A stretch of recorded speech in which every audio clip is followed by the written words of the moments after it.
လေးတို့အားလုံးမင်္ဂလာပါရှင်အခုမှက N4 မေကွန်ဟောင်း15စုံကိုလုပ်ပေးမှာဖြစ်ပါတယ်ရှင်းပြပေးမှာဖြစ်ပါတယ် listening မှာအပါရှင်းပြပေးမှာဖြစ်ပါတယ်ဆိုတော့မတို့ပထမအဆုံးဖြေရတဲ့ဒီတစ်ပိုင်းမှာဆိုရင်သူကမွန်တိုင်းတက်မှာဆိုရင်ခန်းကြီးလေးတွေကိုကြည့်ပြီးတော့မှအဖြေကိုရွေးရမှာဖြစ်ပါတယ်အဲ့တော့မိမိကခန်းကြီးရထားမှာဖြေလို့ရမှာဖြစ်ပါတယ်ရှင်အမကပထမဒီဗီဒီယိုကရိုက်ပြီးသားပေါ့နော်ဒါပေမဲ့ကင်မရာအယူအစားကအဆင်မပြေဖြစ်သွားတဲ့အတွက်ကြောင့်မို့ဒါပြန်ရိုက်တာဖြစ်ပါတယ်ဆိုတော့ကြည့်ကြည့်ရအောင်ရှင်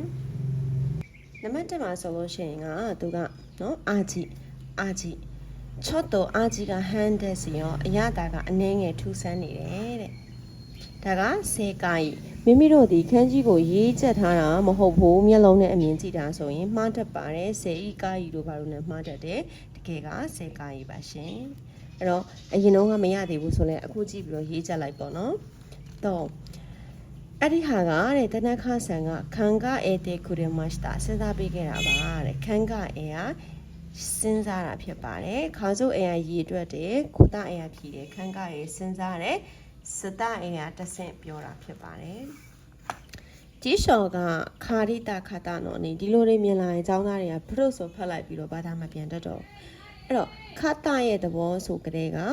ဤပါတဲ့ဤကိုဖြုတ်ပြီးတော့မှခတပေါင်းထားတာเนาะအဲ့တော့ခါဤတိုင်မွေးစကလုံးကိုပြန်ဆွဲယူရတယ်ခါဤတိုင်ကဤကိုဖြုတ်ခတပေါင်းထားတော့အဘိဓမ္ကိုဝဲခြင်းခဲ့ပေမဲ့လေ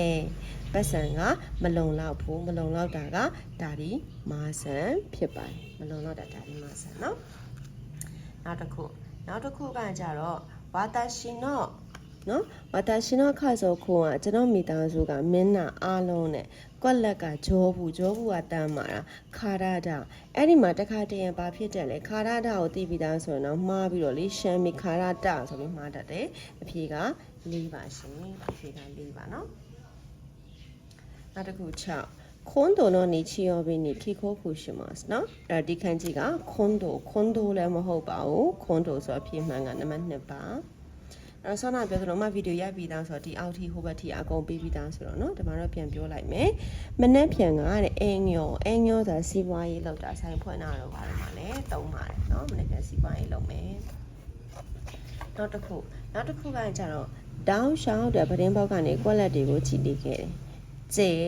လာကောင်းကင်ဆိုတော့တိမ်တွေကိုခြိတာခုံမှုပါရှင်နောက်တစ်ခုမနက်တိုင်းနဲ့เนาะအနီးခင်းနီးတဲ့နေရာနေရာဆိုမှတော့ခင်းကြော့အနီးနားကပန်းချံမှာတဲ့အနှေးပြေးတာလုပ်နေပါတယ်အဲ့တော့ဒီကိုပုတ်ဒီခန်းကြီးကိုကြည့်ပြီးဟီရာဂနာနဲ့ဖြည့်ရတာအောက်ကကျတော့ပြောင်းမြန်ဟီရာဂနာကိုကြည့်ပြီးတော့မှခန်းကြီးနဲ့ဖြည့်မယ်ခုစရီဆိုတာစေးเนาะစေးဆိုတာကသူကအပေါ်မှာမျက်ခင်းလေးပါမယ်အောက်ကပျော်ရွှင်တဲ့မျက်ခင်းပေါ်မှာပျော်ရွှင်စွာစေးထိုင်တောင်းမယ်ဟုတ်ပြီเนาะကဲနောက်တစ်ခုမနေ့ကတဲ့9နာရီမှအိယာထားခဲ့တယ်နိုးခဲ့တယ်ပေါ့နော်အဲ့တော့နိုးခဲ့တဲ့ခန်းကြီးက3ဖြစ်ပါတယ်ဒီအရှိကနော်ပြေးတာလေးနဲ့တူတယ်အပြေးအလွှာမနက်2နာရီမှအိယာထားခဲ့တယ်နောက်ကဟာ2လေးနဲ့တူတယ်ပေါ့ကွယ်အမြင်နဲ့မှတ်ခိုင်းတာနော်အဲ့ဒါပြီးတော့ကဲနောက်တစ်ခုကင်မရာနည်းနည်းလှုပ်ပါမယ်နောက်တစ်ခုက dancing နော် dancing ဆိုတာကအမျိုးသားတွေကတဲ့ hotel အာရာယူပါအာချီတာအမျိုးသားတွေရဲ့နော်အမျိုးသားတွေရဲ့အင်္ဂလာကတော့ဟိုဘက်မှာဖြစ်ပါတယ်တဲ့ dancing ခန်းကြီးက3ခန်းကြီးဖြစ်ပါတယ်ရှင်နောက်တစ်ခုခနိုဆိုအီချီကိုအိုဆဲပါဒီခလုတ်ကလေးကိုနှိပ်လိုက်မယ်ဆိုဒင်ခီကစကီမဆန်နော်တဲ့စစ်မီပါဖြစ်လာမလဲပွင့်လာလိမ့်မယ်တဲ့အိုဆဲပါနှိပ်တဲ့ခန်းကြီးက3ခန်းကြီးဖြစ်ပါတယ်ကဲနောက်တစ်ခုတိုင်းပြည်လျော်ရှင်းနေတိုင်းပြည်ကမိဘတွေကိုတဲ့ထုတ်ပိုးတွေကိုပို့ခဲ့တယ်ပေးပို့တဲ့ခန်းကြီးကနံပါတ်4ဖြစ်ပါတယ်ဘယ်လိုလေးမှတ်မလဲဆိုရင်ပေါ်မှာဂျိုလေး2ချောင်းနဲ့နော်2ထုပ်အချွန်တက်ပါတဲ့အထုပ်2ထုပ်ကိုလူကလေးကလမ်းလေးတိုင်းပြပို့ခဲ့တယ်နော်အဲ့လိုလေးမှတ်ပါ15 on တဲ့နော်အကိုကတဲ့ကားမောင်းနိုင်တယ်ဆိုတော့ on တဲ့မောင်းနေတဲ့ခန်းကြီးကတစ်ခန်းကြီးဖြစ်ပါတယ်ကားပါမယ်အမိုးပါမယ်နော်လိမ့်သွားတယ်ဆိုမှတော့မောင်းတာပေါ့နော်ကဲလာပြီ16 16ကတော့မိမိတို့ဒီ vocabulary ရမှာဖြေနိုင်မှာဖြစ်ပါတယ်နော်အဲ့တော့16ခဏလေးအလင်းကပြန်နေတာလေမကြည့်ဘူးဖြစ်နေနည်းနည်းလေးဒီလိုကြီးဆိုတော့အလင်းပြန်နည်းနည်းဒီလိုဆိုတော့မြင်ရပြီနော်16တို့တင်းမို့အလွန်ကိုမှအမလေးတခုပြောချင်တာမိကိုဟောင်းလေးချင်းတော့မယ်ဆိုမိမိရဲ့ဂျပန်လိုဖတ်လိုက်မြန်မာလိုဖတ်လိုက်ဆိုသိကြတဲ့အချိန်မှီမှမဟုတ်ပါဘူးဒါကြောင့်မို့ငကိုကလေးကဂျပန်လိုကိုကြည့်ရတယ်မြန်မာလိုတန်းပြီးတော့ဖတ်နိုင်တဲ့အနေအထားတစ်ခုရအောင်လေ့ကျင့်ဖို့လိုပါတယ်နော်အကယ်မိမိကအဲ့လိုမလေ့ကျင့်ခဲ့ဘူးဆိုလည်းမိတလောက်ဖတ်ပါရှင်အလွန်ကိုမှတဲ့ဣခိတခတလာပြရမယ်နော်အဲ့လိုခတမြင်တော့ဤကိုဖြုတ်ခတပေါင်းထားတာဣခိတိုင်းသွားခြင်းခဲ့ပြီးမယ်လည်းပဲတဲ့ခကြီးကတဲ့ချူးရှိရရက်နာတာဖြတ်သိမ်းတာနော်ချူးရှိရရှိမတ်ဖြုတ်ထားရင်နာကနာရီမတ်ကဗတ်နောက်နဲ့ဗတ်နဲ့တွဲခြင်းနော်နောက်ကအလဲက adverb ပြောင်းဖို့အတွက်နိခံရတယ်အခန်း16မှာပါတယ် and5 အခန်း16မှာပါတယ် and4 မှာလည်းပါတယ်အဲ့တော့ဖြတ်သိမ်းဖို့ဖြစ်လာပြီးတော့မှတဲ့ကွက်လက်ဖြစ်ပါတယ်ဇင်းနဲ့စိတ်မကောင်းဖြစ်တာဖုဘဲအစင်မပြေဘူးဒါမဲ့မရဘူးရှင်းပိုင်းစိတ်ပူတော့အဖြစ်မှန်လေးကဇင်းနဲ့အဖြစ်မှန်ဇင်းနဲ့နော်နောက်တစ်ခုနာခုရှိတပျောက်ပြက်သွားတဲ့ခန်းကြီးတော့ကိုတဲ့ကွက်လက်ပေးမယ်လေတဲ့ဒိုကိုနီမိုနာရီတဲ့ဗမာမကိုမရှိဘူးတဲ့ရှိတာပဲဖြေလို့မရဘူးဘာဖြစ်လို့လဲဆိုတော့ရှိတာပဲကကွန်ပျူတာ data website အင်တာနက်မှာရှာဖွေတာနော်15ရှင်မတ်အဖြစ်မှန်ကရှာဖွေခဲ့ပေမဲ့လေမိစခင်ကရှာတွေ့ခဲ့တာနော်အဲ့တော့ရှာတွေ့ခဲ့တာမဟုတ်ဘူးရှာဖွေခဲ့တာအာစမေကစူဆောင်းတာဆိုတော့မှားတယ်18 post sorry နော် suppose နော်အားတော့တဲ့အားကစားလုပ်ပြီးတဲ့နောက်မှာတဲ့အရှာဝါကိုတဲ့အားပြီးလို့တော့ချိုးဖို့ဆိုတာကတဲ့ကွက်လက်အတွက်ကောင်းတယ်တဲ့ဂူအားကြီးနော်ဂူအားကြီးဆိုတာကလေခန္ဓာကိုယ်ရဲ့အခြေအနေကောင်းတာနော်ခန္ဓာကိုယ်အခြေအနေကောင်းတာခိုးတို့ကနှလုံးသားကောင်းတာခီမိုချီစိတ်ခံစားချက်တွေကောင်းမွန်စေတာနော်စိတ်ခံစားချက်တွေကောင်းမွန်စေတာအဲ့တော့ရေချိုးပြီးတော့အားကစားလုပ်ပြီးရေချိုးလိုက်တာလန်းဆန်းသွားတယ်စိတ်ခံစားချက်ကောင်းစေတယ်အဲ့ဒါပြီးတော့19နီဟွန်အဲလီယိုခိုနီအီတာတိုကီဂျပန်မှာတဲ့ဂျပန်ကိုခီးသွားခဲ့တော့ကလေအမျိုးမျိုးသောကွက်လက်တွေကိုလုတ်ခဲ့တယ်တဲ့ခေခံအတွေ့အကြုံเนาะအတွေ့အကြုံတွေကိုလုတ်ခဲ့တယ်မဟုတ်အတွေ့အကြုံတွေရယူခဲ့တယ်လို့ဘာသာပြန်မယ်เนาะအတွေ့အကြုံတွေရခဲ့တယ်လို့ဘာသာပြန်မယ်အိုမိုးကြီးတဲ့အမျိုးမျိုးသောတဲ့အောင်းမေးစရာတွေကိုတဲ့လုတ်ခဲ့တယ်ရခဲ့တယ်တဲ့နော်အဲ့တော့အိုမိုးကြီးတဲ့ဟိုရှိမတ်ကမတုံးဘူးနော်အိုမီယာကဟိုရှိမတ်လက်ဆောင်တွေလောက်ခဲ့တယ်ခေါမီကိုရှိမတ်လည်းမဟုတ်ဘူးသူကခေါမီကအိုနဲ့မတုံးဘူးနော်အဲ့တော့အတွေ့အကြုံလေးရတယ်ဆိုတော့အဖြေကဒီနောက်တစ်ခုကအမေကဖွတ်တဲ့ဤရုံတော့တဲ့မိုးရွာနေလို့စမ်းဖို့နေဤခုနော်ကလမ်းလျှောက်ဖို့ကတော့ကွက်လန့်မယ်တိုးကြီးရမျက်စိမိတ်တာစစ်တဲကလှင့်ပြစ်တာရှိမဲကတကားတွေပါတွေပိတ်တာအရာဝတ္ထုတွေပိတ်တာရမယ်ရက်နာလိုက်တာဆိုတော့20ဖြီကလေနိမိုးစကအိုးင်းတော်တဲ့အထုပ်ဘိုးတွေများလို့ယမဒါဆန်ကဟီခိုရှိကိုယမဒါဆန်ကအိမ်ပြောင်းရွှေ့ဖို့ကိုကွက်လက်ပေးခဲ့တယ်နော်ဟာခွန်တဲ့ကတဲဆောင်ပေးတာအထုပ်ဘိုးတွေများလို့sorry comment အထုပ်ဘိုးတွေများလို့ယမဒါဆန်ကအိမ်ပြောင်းရွှေ့ဖို့ကိုတဲဆောင်ပေးခဲ့တာဖြစ်မလားအိမ်ပြောင်းရွှေ့ဖို့ကိုကူညီပေးခဲ့တာပေါ့အဲ့နေရာမှာအိမ်ပြောင်းရွှေ့တာမဟုတ်ဘဲနဲ့အထုပ်ဘိုးတွေဆိုရင်တော့တဲဆောင်ပေးတာပေါ့နော်အိမ်ပြောင်းရွှေ့တာဆိုတော့ကူညီပေးတာအိမ်ပြောင်းရွှေ့တာကိုရှင်းလင်းပေးခဲ့တယ်တိမ့်ဆဲပေးခဲ့တယ်အိမ်ပြောင်းရွှေ့တာကိုဆက်လက်လှုပ်ဆောင်တယ်ဆိုတော့ဖြေရနဲ့မော်ရီဆန်ဒီတဲ့နော်ပြီးခဲ့တဲ့အပတ်ကျောင်းကိုခိုနာခတာမလာခဲ့ကွက်လက်ကိုမေးခဲ့တယ်မလာခဲ့တဲ့ဆက်သွယ်မှုကိုမေးတယ်အကြောင်းပြချက်ကိုမေးတယ်အဲ့တော့ဘာလို့မလာတာလဲမင်းမလာတဲ့အကြောင်းရင်းကိုပြောအကြောင်းပြချက်ကိုပြောမလာတဲ့ထင်မြင်ချက်ကမေးစရာမလိုအစည်းအဝေးတွေဘာတွေမှာမေးမှာစိုးတဲ့အတိုင်းမနာမလာမှတော့ဘာလို့တိုင်မင်မလဲနော်နောက်တစ်ခုဒိုးဆိုကွက်လက်ရှိနိုင်တယ်ကွက်လက်မလုပ်ဖဲနဲ့မကွက်လက်ဖဲနဲ့အများကြီးပဲစားပါနော်ရှစ်စစ်တဲ့ရိုင်းပြတာအန်လီယောရှိမတ်အားနာတာနော်ကလေးတို့ဒီစကလုံးကအန်ဖိုးမှာမပါလို့ချက်ဖို့လို့မယ်အန်လီယောအားနာချူဤတတိပေးတယ်တတိထားပြီးတော့မှဆိုတော့တတိမထားပဲတဲ့နော်တတိမထားပဲစားလို့မဟုတ်ဘူးနော်ဟန်တိုင်းကစန့်ချင်တာဆိုတော့အဖြေကsorry နှစ်ပါရှင်နောက်တစ်ခု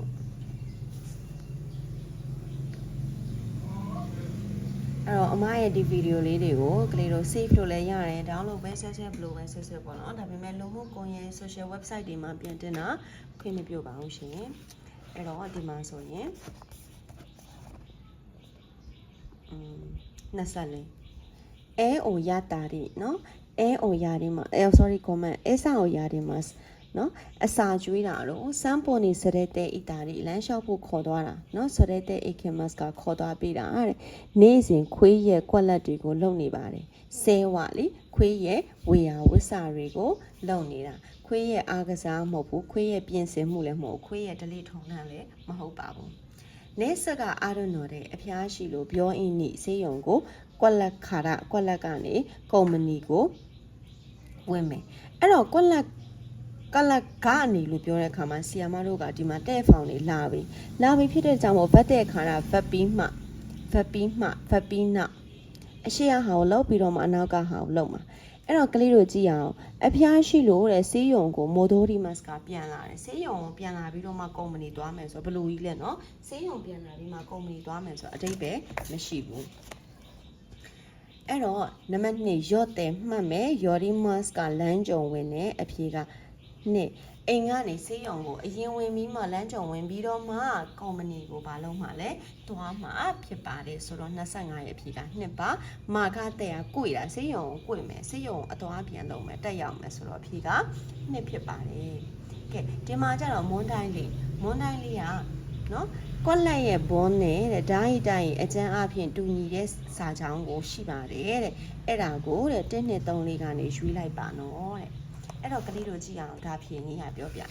ကလေးတို့ဒီကတဘောကိုမိနစ်စက္ကန့်40နော်စက္ကန့်40ပြန်စစ်မှနဲ့ပါနဲ့စက္ကန့်40လောက်ပဲအချိန်ရမယ်အဲ့တော့စက္ကန့်40ထဲမှာစာဖတ်မတော့တဲ့သူတွေဆိုလို့ရှိရင်ဒီမှာ၄ချောင်းဖတ်တာကို10မိနစ်2မိနစ်လောက်ကြာနေပြီဘာသာပြန်ရတာနဲ့ဂျပန်လိုဖတ်တာနဲ့နော်အဲ့တော့26မှာဆိုရင်သူကအပေါ်တစ်ချောင်းကိုအရင်ဖတ်လိုက်မောင်လေးတီဟိုးကနေရမှာအချိန်ပိုင်းအလုပ်ကိုလုပ်တယ်ဒါဆိုကြည့်လိုက်အော်တိုတိုဝအာဆိုးကို၄ချောင်းလုံးတူနေမဖတ်နေတော့လေနောက်ကဟာကိုပဲဖတ်မယ်စောင့်နေတယ်ရာစွန်းတဲ့အနားယူတယ်အာစွန်းတဲ့ကစားတယ်ဟာတာရာဣတေဆိုတော့အဖြစ်မှန်က4ဖြစ်ပါတယ်အဲ့လိုတွက်လက်ချက်ချအောင်ဖြေပါမယ်ရှင်အာနုရှ်တိုဝါဟိုလူကဟွန်တိုနီတကယ်ကိုမအစကိုရှိတဲ့စနေနော်လှပါတာဒါဆိုဟွန်တိုနီတွေအကုန်တူနေပြီခီတဲ့လှတယ်ဆိုတော့ရွေးလိုက်တော့လေအချိန်ကုန်ခံမဖတ်နဲ့တော့ Oskoshi ကိုမသိရင်တော့ဆက်ဖတ်ဖို့ခွဲမှားနိုင်ကြလည်းများတယ်နော်။ Omoshiro ကြီးစိတ်ဝင်စားစရာကောင်းတယ်ဝါကရင်ငယ်ရွေးတဲ့ဝါကsorry ဝါကကြီးမဟုတ်ဘူးနော်။အဲ့တော့ဆီအမဒီမှာတခုပြောချင်တယ်ကလေးတို့ပေါ့နော်။ဘာလဲဆိုတော့ကျောင်းသား100မှာလေနော်ဒါတို့သမီးတို့အယောက်100လုံးကဘာလုပ်ကြလဲဆိုတော့မေကွန်ဟောင်းလေးကျင်ပြီဆိုရင်ဒီစုံဖြေလိုက်တယ်အဖြေတိုက်လိုက်တယ်အာငါအောင်တယ်ငါကြတယ်နောက်တစ်စုံထပ်ဖြေတယ်ထပ်တိုက်တယ်အောင်တယ်ကြတယ်နောက်တစ်စုံထပ်ဖြေတယ်တောက်သမီးတို့အဲ့ဒါမှားနေတယ်မိမိကအဲ့လိုလုပ်တဲ့နီလန်ဒီအစုံ20ဖြေလဲဘာတက်ရောက်မှုမှမရှိဘူးတိုးတက်မှုမရှိဘူးနော်ဘယ်လိုဖြေရမှာလဲဆိုတော့မေကွန်ဟောင်းရဲ့သဘောတရားကိုနှလုံးသွင်းရမှာကမေကွန်ဟောင်းဒီဆောင်းမဝဲမဖြေခင်ငါမသိတာတွေကိုရှာဖွေလေ့လာပြီးတော့သိလာအောင်မှတ်သားမယ်ဆိုတဲ့နှလုံးကိုသွင်းရမယ်အဲ့ဒါမှကလေးတို့ဒီမှာမှားသွားတဲ့အစုံတွေကဟာတွေကိုတေချာပြန်လို့တော့မှဆောင်းမေးပွဲအတွက်ကိုကဒီအမှားတွေမပါလာအောင်လို့ဘာလုပ်မှာလဲအထောက်အကူဖြစ်မှာအဲ့လိုမှမဟုတ်ပဲကိုကမှားတာကြီးကိုကြော်သွားတယ်နောက်တစ်စုံလုပ်တယ်ဆောင်းမေးပွဲကြတယ်အဲ့ဒီမှားတဲ့ဟာကြီးပါသွားရင်ဘယ်လိုလုပ်မလဲလေနော်ဒါကြောင့်အမကဒါဒီရည်ရွယ်ချက်နဲ့ကလေးတို့အားလုံးကိုမျှဝေတာဖြစ်ပါတယ်ဆိုတော့28ကိုကြည့်မယ်အဲ့ဒီဆိုင်ကဆူဣတဲ့စခိဣတဲ့ပြောင်းထားမှာတော့စခိပေါ့စခိကချောင်းတာလူချောင်းတာအဲ့တော့အဲ့ဒီဆိုင်ကဆိုတော့ဆိုင်ကတွေတူနေလို့မဖတ်ဘူးကုန်ပစ္စည်းနဲတယ်ကုန်ပစ္စည်းနဲတာကိုပြောချင်တာမဟုတ်ဘူးဧည့်သည်တော့ကများတယ်များမှတော့ကြက်မှာပေါ့မဟုတ်ဘူးဧည့်သည်တော့ကနဲတယ်ဆိုတော့အဖြစ်မှန်လေးက28က3ဖြစ်ပါတယ်ရှင်28ဖြစ်မှန်3ပါအဲ့ဒီဆိုင်ကကုန်ပစ္စည်းများတာလည်းမဟုတ်ပါဘူးရှင်ကဲ29ခိုနိုရှာဝါဒီရှာဝါကနူရူဤနော်နူရူဤဆိုတာကလေသူကလေမပူဘူးပေါ့နော်မပူလည်းမပူဘူးသူကခက်နွေးလေးစသိန်းနွေးလေးအဲ့လိုဟာမျိုးပြောတာနော် အဲ့တော့ဒီရှာဝါကတဲ့မပူဘူးဆိုမှတော့အဖြေကတက်မှာတဲ့မှန်နေပြီပူတာလည်းမဟုတ်ဘူးအားကောင်းတာလည်းမဟုတ်ဘူးအားမကောင်းတာလည်းမဟုတ်ပါဘူးရှင်အဲ့တော့ကိုကစကလောတက်ကလေးတွေမသိတော့ကြက်လိုက်ပါရှင်30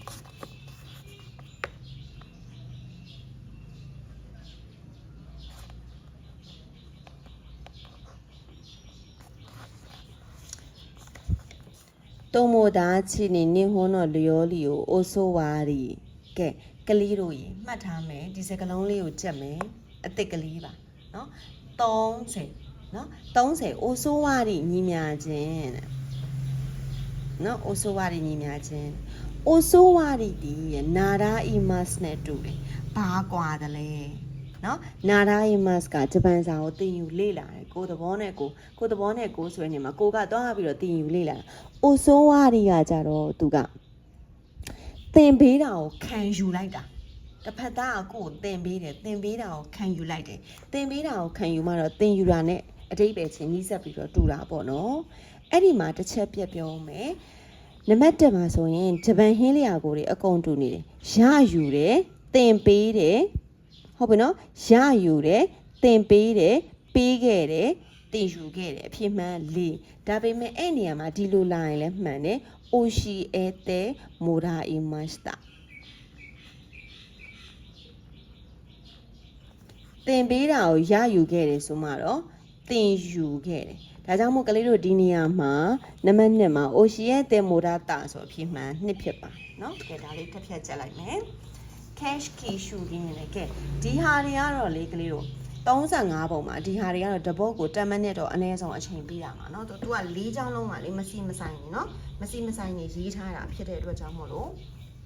ဒီထဲမှာအဖြေနဲ့သက်ဆိုင်တာကတခါလေစင်တူရိုးမှ2ခုလောက်ပါတယ်တခါလေတစ်ခုပဲပါတယ်ဆိုတော့ကြည့်ကြည့်ရအောင်ပြီးခဲ့တဲ့အပတ်ဘူတာရဲ့ရှေ့မှာဆောက်လုပ်ခဲ့တဲ့ဆိုင်ဒီအမကအသက်ကြီးတဲ့အထိကိုစာကိုဒီလိုပဲဖတ်တယ်เนาะကလေးတို့လည်းအဲ့လိုဖတ်ကြည့်ပါအထဲရဲ့ရှုခင်းကအလုံးကိုလင်းနေမဖြစ်နိုင်ဘူးเนาะရှုခင်းဆိုတာစိုက်စင်းရင်လောက်တာအပြင်ကเนาะဟိုရှုခင်းတွေဟာလှလိုက်တာတော့တောင်းနေရေးမြေတဘာဝအဲ့လိုမျိုးရှုခင်းတွေကိုပြောချင်တာကျွန်တော်ဒီတဲ့เนาะမိသားစုရဲ့ပျော်နေတဲ့ရှုခင်းဆိုမှတော့မဖြစ်နိုင်တော့ဘူးစက်မဖန်နေတော့ဒီမြို့ကတောင်တွေကိုပင်လယ်တွေချောင်းတွေကိုရှိပြီးတော့မှရှုခင်းလေးအတော်ကောင်းနေဆိုတော့အဖြေမှန်က3ဆောင်းပွဲမှာအဖြေမှန်တွေ့ရင်စက်မဖန်နဲ့တိုးတော်မကရှင်းပြတာဖြစ်လို့အဆုံးထိပြောမယ်ကလေးရဲ့ရှုခင်းကထူးဆန်းခဲ့သောကြောင့်ဆေးရုံခေါ်သွားအိုဒိုရိုခုထိတ်လန့်နေနော်ဒီမှာကလေးတို့ဒီစကလုံးလေးချက်အိုဒိုရိုခီမတ်ကလာတယ်သူဒီပါနဲ့အတူလဲဘီကူရီရှိမတ်နဲ့အတူတူပဲကလေးတို့နော်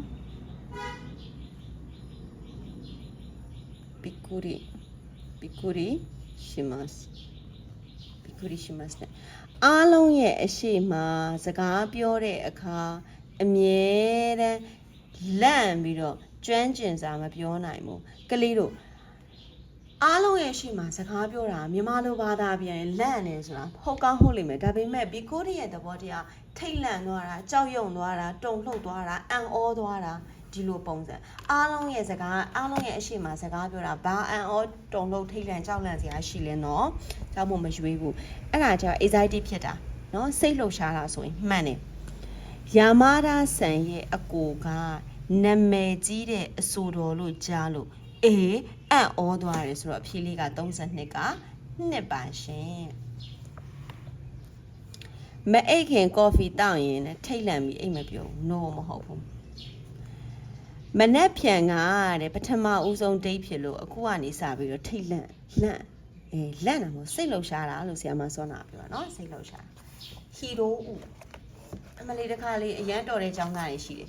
ဟီရိုဥဆိုတာတဲ့ဟီရိုအီရဲ့ကျဲနော်ဟီရိုအီရဲ့ကျဲဝန်းတာကိုပြောင်းထားတာနေမှာမဆိုင်ဘူးလေဟီရိုဥဆိုတဲ့ဥလိုင်းပြောင်းထားမှာတော့ verb ကြီးလေနော်မီချီကဝါကာရာနာခုနာတာနော်တဲ့အဲ့လိုတွေမြင်ရင်လည်းသူတို့မဖတ်တတ်တော့နော်အဲ့တော့လေကြည့်အောင်အဲ့တော့တို့တွေဘလို့ပြန်သွားမလဲဝါကာရာနာခုဆိုတဲ့သဘောတရားအီကိုဖြုတ်ထားတာ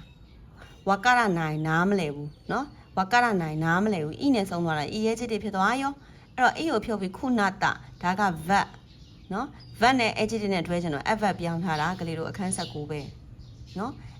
adverb ပြောင်းထားတာအဲ့တော့လမ်းနားမလဲဘူးဖြစ်လာတဲ့အတွက်ကြောင့်မို့လို့တဲ့အိတ်ကနေပြီးမြေပုံကိုတဲ့ဟီရိုကောက်ယူလိုက်ပါလေဟီရိုဆိုတာကောက်ယူလာနော်ကောက်ယူလိုက်တယ်ဆိုမှားတယ်တစိတ်လောက်တဲ့စင်ရဲ့အပေါ်ကဘူးကိုတဲ့စင်ပေါ်ကဘူးကိုဘယ်လိုကောက်မလဲအောက်ကျမှကောက်လို့ရမှာလေကောက်ပေးမလားတဲ့တက်ပင်ကနေပန်းတီးကိုတဲ့တက်ပင်ခါရမို့လို့မှားတာတက်ပင်ခါရတက်ပင်ကနေပန်းတီးကိုခူးယူမှာလေကောက်ယူမှာမဟုတ်တာအပင်ပေါ်ကြီးကိုဘယ်လိုလှမ်းကောက်မှာတော့နော်အဲ့ဆိုတော့မှားတယ်မူလာတန်းចောင်းသားကတဲ့အမိုက်တွေကိုကောက်ပြီးတော့မှပန်းချံကိုတန်ရှင်းလုပ်တယ်ဆိုတော့အဖြေလေးက4နောက်တစ်ခု34က short time နော် short time ကဖိတ်ကြားတာ119ကိုဖုန်းဆက်ပြီးတော့မှအရေးပေါ်ရင်ကိုဖိတ်ကြားမယ်အိမ်ကိုအမလီဟဲ့ဌာနမှုကတဲ့ဌာနမှုဘာမှမသိသေးဘူးဒီနေ့ကစာတဲ့ခံရပါတယ်ဆိုမှဌာနမှုထံမှဖိတ်ကြားခြင်းခံရလို့ပိတ်ရမှာကုမ္ပဏီကိုသွားတယ်နော်ကုမ္ပဏီကိုဘယ်သူဖိတ်မှာလဲကုမ္ပဏီကကိုသွားမှလုပ်ပဲအဲ့တော့တဲ့ဒိုင်ကခုနော်ခိုးဟိုင်းတက်ကတူကတဲ့ခိုးဟိုင်းရဂျူနီယာလေးတွေကိုပြောတာဂျူနီယာလေးတွေကိုတဲ့လက်ထပ်ပွဲတောင်ဖြစ်တယ်လက်ထပ်ပွဲကိုဖိတ်ကြားဖို့စိတ်ကူးတယ်ဆိုတော့အဖြစ်မှန်လေးက3ကလေးတို့ဖိတ်တာလေနော်ဖိတ်တာအခုမွေးနေ့ပါတီပွဲကိုဖိတ်တာလက်ထပ်ပွဲဖိတ်တာအဲ့လိုနော်ကလေးရက်ပြည့်တဲ့ပွဲတွေဖိတ်တာအဲ့ဒါဖိတ်တာစာစိုးဥအောင်အဖော်ဆက်တာနော်မတူအဖော်ဆက်တာဟဲ့ငါတို့ရုပ်ရှင်ကြည့်ကြမလားဘာလို့ကြမလားညာလို့ကြမလားဒီလိုပုံစံဆရာဝန်ထံမှဖိတ်ကြားခြင်းခံရပြီးမနေ့ပြန်ကစားပြီးစီုံသွားဖို့ဖြစ်လာတယ်အဲ့မှာ veterinary ခိုးတော်နေတာတွေမှာစတာပတ်ဖို့ဖြစ်လာခဲ့တယ်နော်ဆရာဝန်မှာဖိတ်ကြားခံလို့ပြန်သွားမယ်တဲ့ကဲကလေးတော့နော်ဝါတာစုဝါတာရှိမတ်ကလာလက်ဆင့်ကန်တာနော်လက်ဆင့်ကန်ပေးတာနေတိုင်းနဲ့ပန်းချံပန်းတွေကိုယူလက်ဆင့်ကန်နေတယ်ဟဲ့မေးပေးအောင်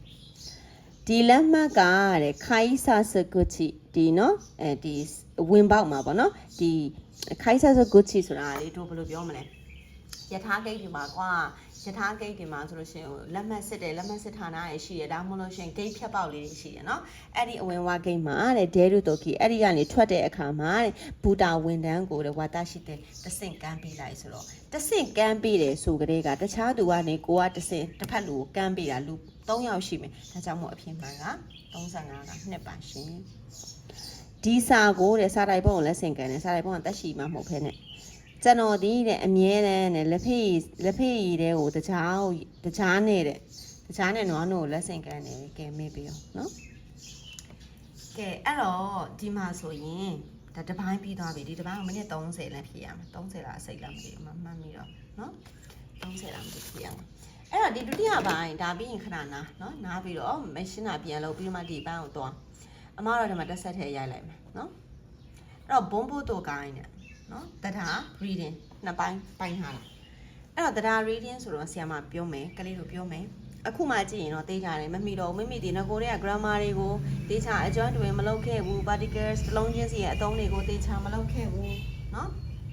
အဲ့လိုဆိုရင်တော့ဖြေနိုင်မှာမဟုတ်ပါဘူးနော်အဲ့တော့အမเจ้าမှာတော့သိချကိုမကိုဒါ particles တွေကိုသိချလောက်ထားပြီးတယ်ဆိုတော့လောက်ထားပြီးတော့မှရတဲ့ကလေးလည်းရှိမယ်မရတဲ့ကလေးလည်းရှိမယ်ပေါ့ကွယ်အဲ့နံပါတ်1မှာဆိုရင်ဒီစာကြောင်းတစ်ကြောင်းဖတ်ပြီးတာနဲ့ဒီအောက်ကဟာတောင်ကြည့်စရာမလိုပဲနဲ့ဘာဖြေရမလဲတန်းတည်တဲ့ကလေးတွေဒါတော့အခြေအနေကောင်းနေပြီနော်ဘာဖြေရမလဲတန်းတော့တည်တယ်ဖြေမှားကြီးဆိုတော့မဟုတ်သေးဘူးပေါ့နော်ဆိုတော့ကြည့်ရအောင်အဲ့တော့ဒီလိုကွက်လက်ဖြစ်ပြီဆိုရင်ကလေးတို့အချက်2ချက်ကြီးယူဆိုင်ရမယ်ကွက်လက်ရှိမှာဘာလဲကွက်လက်နောက်မှာဘာလဲတစ်ချက်ကြည့်သူတို့နှစ်ခုကြာကိုဘာနဲ့ဆက်တက်လဲကိုစဉ်းစားအဲ့ဒါပြီးတော့မှဘာသာပြန်ကိုစဉ်းစားပြီးထည့်လိုက်တဲ့စကားလုံးပြန်ပြီးဘာသာပြန်ကြည့်နော်အမေကပြိုးထောင်ပေးခဲ့တဲ့အမေကစိုက်ပြိုးပေးခဲ့တဲ့ပြုစုပေးခဲ့တဲ့ခရမ်းချင်ဒီနာဖြော်ရည်နော်ခရမ်းချင်ဒီဖြော်ရည်ကိုပြုလုပ်ခဲ့တယ်အဲ့တော့ခရမ်းချင်ဒီဖြော်ရည်ကိုပြုလုပ်ခဲ့တယ်ဆိုတော့ကလေးတို့စဉ်းစားကြည့်ကြည့်ရအဲ့တော့ဒီမှာဆိုရင်ဖုံးလာလို့နော်အမေကတဲ့နော်စိုက်ပြိုးထားခဲ့တဲ့ခရမ်းချင်ဒီဖြော်ရည်ကိုပြုလုပ်ပါဆိုမှနောင်လေအသုံးချခံခင်းကျင်တီနဲ့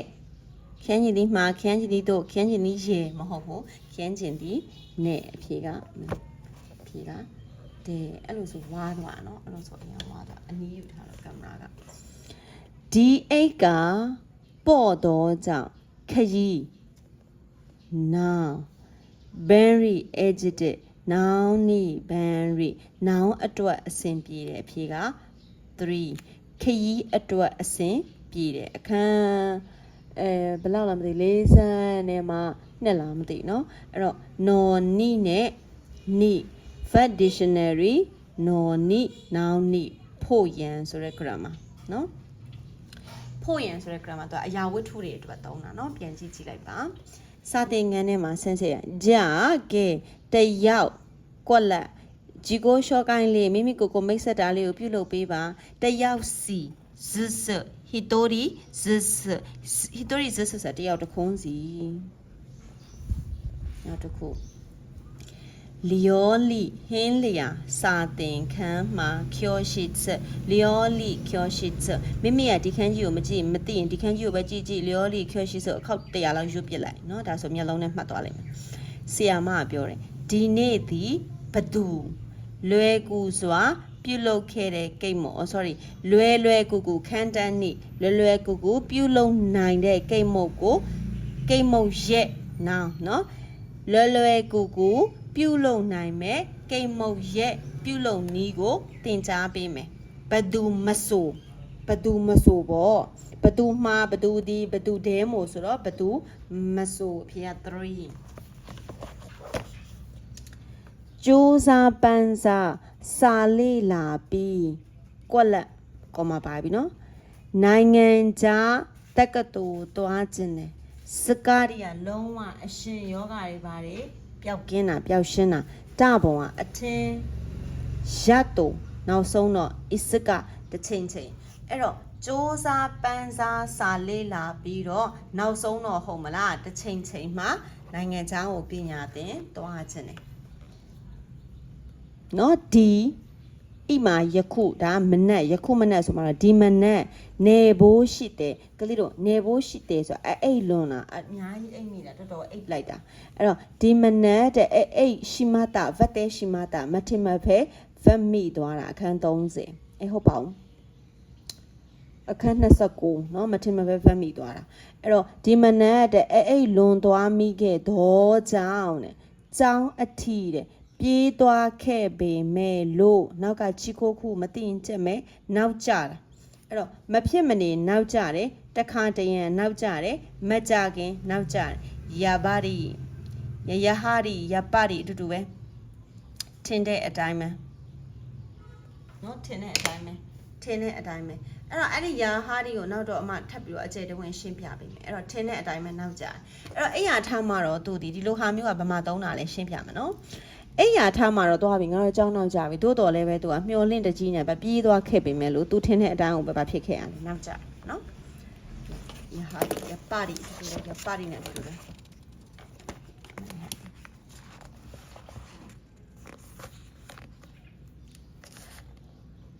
အမရဲ့ Facebook အကောင့်ကတနခ Japanese Trainer ပဲဖြစ်ပါတယ် YouTube အကောင့်လည်းရှိသလို TikTok လည်းရှိပါတယ်ရှင်ကဲဒါဆိုကြည့်ရအောင်ဒဲဝတဲ့ဖုန်းမှာမောရှိနော်ဟယ်လိုအခုကစပြီးတော့ကွက်လက်နီအခုရောကွက်လက်နီအဲ့ကိုသွားပြီလေဖြစ်လိမ့်မယ်နော်ကွက်လက်နီအခုရောဘာမှမသိသေးဂျာဒါဆိုရင်ဘူတာကိုစခိမတ်ဆက်ရောက်တဲ့တာဖောင်ပြန်တော့ဆိုဤတာရဆက်ရောက်ရင်ဖုန်းဆက်ပေးပါကျွန်တော်ရဲ့အိမ်ဒီဘူတာကနေဝေးတော့ကြောင့်ကားဖြင့်ကြိုဖို့ရန်သွားပေးမယ်လာပေးမယ်ပေါ့ကွယ်အဲ့တော့ခိုချီဒီဘက်ကိုသွားတော့မယ်ဆိုမှတော့မိမိရှိနေတဲ့ဘက်ကိုဒီဘက်ပြောမလားဆိုချီငါအဲ့ဒီဘက်ကိုလာတော့မှအခုအစားပြီးငါအဲ့ဘက်ကိုလာပြီးနော်လို့ဘာသာပြန်မယ်နော်သို့တော့မိမိရှိတဲ့နေရာကနေတခြားနေရာကိုရွေ့ရင် ikimas ကိုပဲသုံးရမယ်လို့ N5 မှာနေတင်ထားတယ်ကဲဟုတ်ပြီကြည့်အောင်မနက်ဖြန်မနက်အစည်းအဝေးရှိတော့ကြောင့်ကွက်လက်အိမ်ကိုထွက်မယ်မနက်ဖြန်မနက်အစည်းအဝေးရှိလို့ကွက်လက်အိမ်ကိုထွက်မယ်ဟာယခုတဲ့တဲဖောင်ပြောင်းထားရအောင်နောက်မှလည်း adjective မပါနေဟုတ်ပြီလားတဲဖောင်ပြောင်းထားရအောင်နောက်မှလည်း adjective ပါမနေဘူး အဲ့တော့ဒီမှာဆိုရင်ဟာရခုစောစောလေးအိမ်ကထွက်မယ်နော်စောတော့အိမ်ကထွက်မယ်စောရင်ဆိုတော့အဖြစ်မှန်နှစ်စောစောလေးအိမ်ကထွက်မယ်တနခါဆန်ဒီခန္ဓာကိုယ်ကကြီးပြီးတော့မှခိုဝဆိုးခိုဝဆိုးကြောက်စရာကောင်းတယ်နော်ကြောက်စရာကောင်းတယ်ဤဖြုတ်ပြီးတော့စိုးပေါင်းထားတာဤဖြုတ်ပြီးတော့စိုးပေါင်းထားတာအမြင်ဆိုကြောက်စရာကောင်းမဲ့ပုံကွက်လက်တကယ်တော့ကြောက်စရာမကောင်းဘူးအရှိနဲ့အနောက်နဲ့ကစန့်ကျင်ဘက်အဲ့တော့ကြောက်စရာကောင်းမဲ့ပုံပေါ်ပြီးမဲ့လေခေဒခဲတဲ့သူခိုးကဆိုးဒခဲတဲ့သူ desk ခဲတဲ့နဲ့တူပဲเนาะအဲ့တော့ခိုးကဆိုးနဲ့တွဲမှာဆိုတော့ခဲတဲ့သူက plain ပြောင်းတော့ဆိုးဒခဲတဲ့သူအဖြစ်က3 3 internet မှာ radio ကိုကွာလာဖို့အတွက်ကွန်ပျူတာကိုဝယ်ခဲ့တယ် Kiki Mas dictionary တာမယ်နီလေ dictionary တာမယ်နီဆိုတော့အဖေက Kiku တာမယ်နီဆီယာမ4ပါဖြစ်လို့မသုံးတာလဲเนาะ4ပါဖြစ်လို့မသုံးတာလဲဆိုလို့ရှိရင်တာမယ်နီရဲ့ရှိမှာခါနိုခဲမလိုက်ဘူးခါနိုခဲလိုက်တာကယောနီရှိမှာလိုက်တာဟုတ်ပြီเนาะကဲနောက်တစ်ခုမိုဒတာလက်ခံရရှိခဲ့တဲ့ပန်းသီးတွေကိုဂျင်မိုနေဂျင်မိုဂျာမိုနီဂျာမိုနီဆိုတာကလေဂျမ်ကိုပြောတာဟိုယိုယိုเนาะအဲ့တော့လာရရှိခဲ့တဲ့ပန်းသီးတွေကိုယိုအဖြစ်စားခဲ့တယ်ယိုအဖြစ်လောက်ပြီးတော့စားခဲ့မှန်တာပေါ့နောင်နေရှိမှလေနောင်အဖြစ်လောက်တာခွန်ပန်ဝါခါတဲ့တိုင်စနေရှိမှဒီညာမဆလာထမင်းချက်မင်းအန်ဖောမှာပဲပါပြီးသားအဖြစ်ကတက်ပါစနစ်စိုက်ကင်ယခုတလောဝါတရှိဝရှင်ငေါတော်ကအီဆိုကရှိခုတဲ့အလုံးများလို့နာကနာကတော်တော်နဲ့တိုမိုသားချီတို့ကလေးတွေနဲ့ကွက်လက်အလုံးများမှာတော့တွေ့နိုင်တယ်တဲ့မတွေ့နိုင်ဘူးအာအင်းနိုင်တိုမိုသားချီတို့အာအင်းနိုင်ဆိုအဖေကနဲ့ကဲ73ကဒီပါပြောလဲဆိုတော့အလင်းကပြန်နေပါဟိတနခါဆန်ဂန်ကေကဒီမှာဆန်နေနင်းကြည့်ရမလန်းဆန်းတယ်လို့ပဲဒိုးဘလူကွက်လက်လာခါဆဲကိုဟိခေမတ်တာအေးမိကေတနခါဆန်နဲ့မကျမ်းပါတယ်လို့ပဲနော်တဲ့ဒိုးဒေရှောကာဘယ်လိုလုပ်လိုက်မလဲဒိုးနာဒီမတ်ကာနော်ဒိုးနာဒီမတ်ကာဘယ်လိုဖြစ်လာမှာလဲဒိုးရှိမတ်ကာဘယ်လိုလုပ်မလဲဒိုးစတန်ဒတ်ကာဘယ်လိုဖြစ်တာတော့ဘယ်လိုဖြစ်လဲဒိုးရှိမတ်တာကာနဲ့အတူတူပဲဟိုတော့မို့ကကလေးတွေကပြောတယ်ကလေးတွေဆိုပြီးတော့အဲ့လိုလေးကွက်လက်လေးနဲ့အဲ့ခွန်းစခွန်းပိတ်နဲ့ပါရင်ဒီကလေးကပြောတဲ့စကားကိုဟမ်မတာအမေထမင်းမရသေးဘူးလားအမေကပြောတာအိမကာရအခုကနေစပြီးတော့ကွက်လက်မယ်လေတဲ့စကူရုတိုကိုရိုစကူရုတိုကိုရိုဘာဖြစ်တော့မလို့လဲအခုကစပြီးတော့ဆိုမှအခုမှစချက်မှာချက်တော့မလို့အခုကစပြီးတော့အမှသာခါရမပိုင်အဖြစ်မှန်တာဘတ်တဲဣရုတိုကိုရိုဘတ်နေတော့အိမစကုတ်တဲဣရုတိုကိုရိုဒါရောအခုချက်နေတော့လေအဲ့လိုဖြစ်မှာခါရဆိုတော့အခုမှစလုံးမှာမလို့ဖြစ်ရတဲ့နောက်တစ်ခုတနခါဆန်တနခါပြောတယ်နော်ကီမူရာဆန်အထုပ်ပိုးကလေးမဲ့ပုံပဲနော်ကီမူရာဆန်ကျေးဇူးတင်ပါတယ်ဆိုမှတော့တဲခိုင်းလိုက်ပြီတဲစဒိုင်းတိုင်းတဲ့စင်ကဟဲ့နင့်အထုပ်ပိုးတွေလေးမဲ့ပုံမျိုးနော်တဲခြင်းလို့လားတဲ့ဒီပဲမရှိဘူးတဲစဒတဲ့ခူရာဆန်ရောသူကသူတော်လေးပါဆိုမှဟဲ့ငါတဲပြီးလေတဲ့တဲစဒတာရောတဲခဲ့တယ်လေနော်တဲစဒအိုကတဲပေးရမလားဆိုအဖေကလေဟုတ်ပြီလားနော်ကဲမွန်နိုင်တူစတားလေးကလေးတို့စတားကျောင်းသားများမဖြေနိုင်ဆုံးနဲ့အကြောက်ဆုံးเนาะအဲ့တော့စတားဒီဘယ်ပေါ်အခြေခံလဲဆိုတော့တရားပေါ်အခြေခံနေရှင်တရားရမယ် vocab ရမယ်မရရင်မဖြေနိုင်ဘူးဒါဆိုရင်ဘယ်လိုလေးဖြေမလဲเนาะသူကအချက်2ချက်ရှိတယ်ပေါ့ကွယ်ကလေးတို့ပထမအဦးဆုံးတစ်ချက်ကတော့ဒီအရှိရစာချောင်းကိုဖတ်အနောက်ကစာချောင်းကိုဖတ်ဒီတစ်လုံးချင်းစီကိုဆက်ပြီးတော့မြန်မာလိုအစီငေါ်တက်အောင်ဘာသာပြန်ပြီးဖြေလိုက်တာအဲ့ဒီမှာမိမိဒီဘာသာပြန်ပြီးဖြေလိုက်ပြီးရင်လေဒီ grammar နဲ့ဒါနဲ့တွဲရလားဒါ noun လား verb လားဟဲ့လား adverb လားအဲ့လိုမျိုးတွေပြန်စစ်ဆေးရတာရှိတယ်ကဲအဲ့တော့နားရှုံမှာဆိုလို့အမကဖြေပြမယ် rezo koni ရေးခဲ့တာကွက်လက်တော့ကြောင့်စားခဲ့တယ်ကိတ်မုတ်ကအဖေကဝယ်လာပေးခဲ့တယ်တေးကြတာကိတ်မုတ်ကဝယ်လာတာမဟုတ်ဘူးအားလုံးပဲမင်္ဂလာပါဒါအမနှစ်ပိုင်းရိုက်ထားပါတော့အဲ့တော့ဒီမှာဖြည့်ပြီးတော့မှ memory ကပြည့်သွားလို့ဒါပြန်ဆက်ထားတာဆိုတော့16ကနေပြန်ရှင်းပြမယ်သူက star ပုတ်စာလေးပေါ့နော်အဲ့တော့16မှာဆိုရင် rezo koni ရေးခဲ့တာတွေမှာတော့ကြောင့်နော်တော့ကြောင့်စားခဲ့တယ်ဒါဆို verb plain နော်နီးဆိုတော့ verb နဲ့ပဲတွဲverb plain နော်တဲ့နော် verb ina noun နဲ့တွဲမှာဆိုတော့ဒီမှာကျတော့ noun ရဲ့နောက်မှာဂါလိုက်ထားတာဆိုတော့ဒီနှစ်ခုပဲရှိတော့မယ်ကြံနေခဲ့တော့ကြောင့်စားခဲ့တယ်ဝယ်လာခဲ့တော့ကြောင့်စားခဲ့တယ်ဟုတ်ပြီနော်အဲ့ဒါဆိုရေခဲတာထဲမှာကြံနေခဲ့တော့ကြောင့်ဝယ်လာခဲ့တော့ကြောင့်ဆိုတော့ရေခဲတာထဲမှာဘသူကဝယ်လာတာလဲအဖေကဝယ်လာခဲ့တဲ့ဘာကြီးကလည်းကိမ်မုတ်ကကြံနေခဲ့တော့ကြောင့်စားခဲ့တယ်ဆိုတော့အဖေက2 3 1 4ဖြစ်ပါတယ်စခွန်ဒါအီဂျီနာအရေးကြီးတော့ဂခခတက်ခိတလာခဲ့တယ်နော်ခခဒီမတ်ခခတက်ခိတဆက်လာခဲ့တယ်ဒါဆိုဒဲဝါကခခတက်ခိတအသေးချာတခုကတစ်ကနောက်မှာဖြစ်သွားပြီနော်အဲ့တော့အရေးကြီးတဲ့စင်စကားဆိုတော့ဒိုင်ဂျီနာဟာနာရှိနောတော့နော်အရေးကြီးတဲ့စကားပြောနေစဉ်တိုချူဒေပြောနေစဉ်မှာဖုန်းလာခဲ့တယ်ဆက်ရှင်ကျောင်းမှာဆီယာမပြောတယ်ရိုကာကနိုရဲတေမတ်ဇီညံလန်းကဆိုနေတဲ့အာရုခုလမ်းလျှောက်တဲ့ရှိတဲ့ခုတာဆိုင်လောက်ပါနော်ဟုတ်ပြီဒါဆိုရင်တဲ့နော်အဲ့တော့ချူအီရှိတဲ့ခုတာဆိုင်ဟုတ်ပြီနော်တတိပြုပါဒါပဲရှိတယ်လေအဲ့တော့လမ်းလျှောက်တဲ့အခါဆိုတော့လမ်းလျှောက်တဲ့အခါမှာအာရုခုတိုကီဝါဘာမှဖြစ်အောင်လဲ Suberimas ကချော်တာမချော်အောင်လို့ဆိုတော့ Suberaနိုင်ယောနိ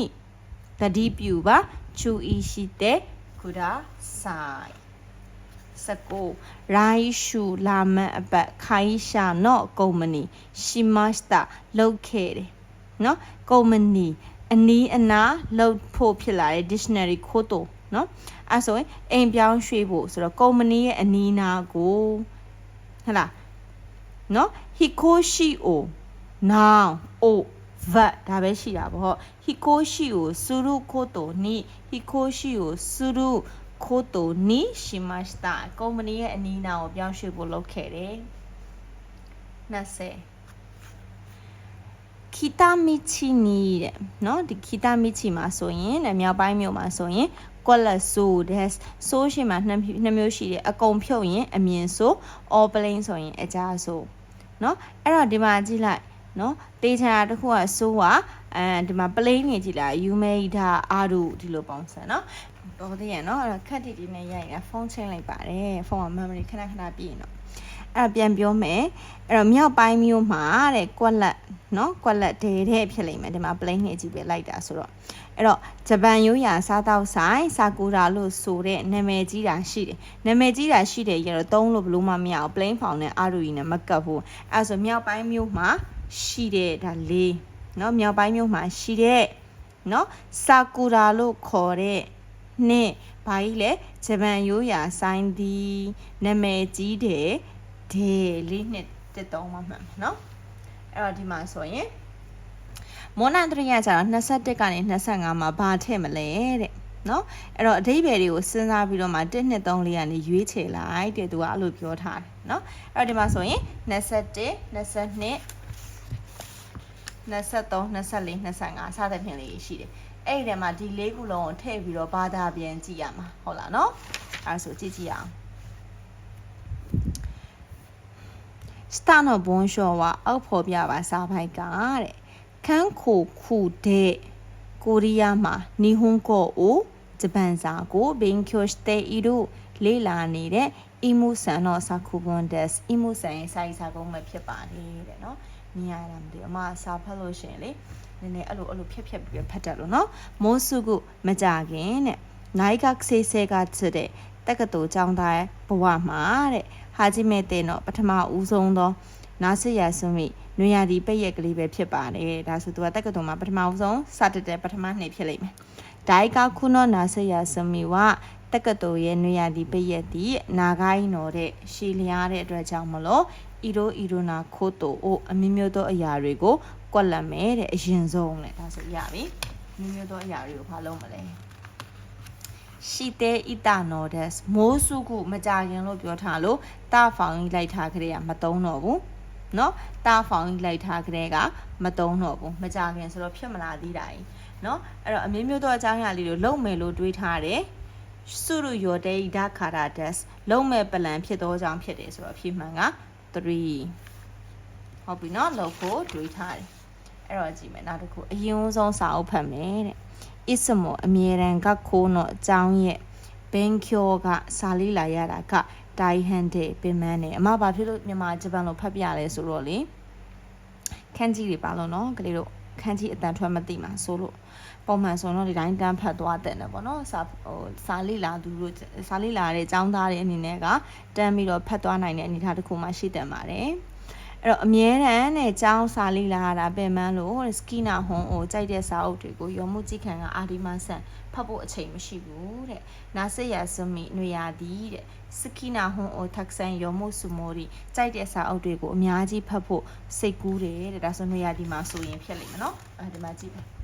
နိဝဆိုရင်နိမို့လဲပဲခါရမှုနော်မာဒေဝကတော့အဲ့ဒါဆိုတော့နွေရာသီမှာဆိုရင်တော့ဆိုတော့ဖြေကတဲ့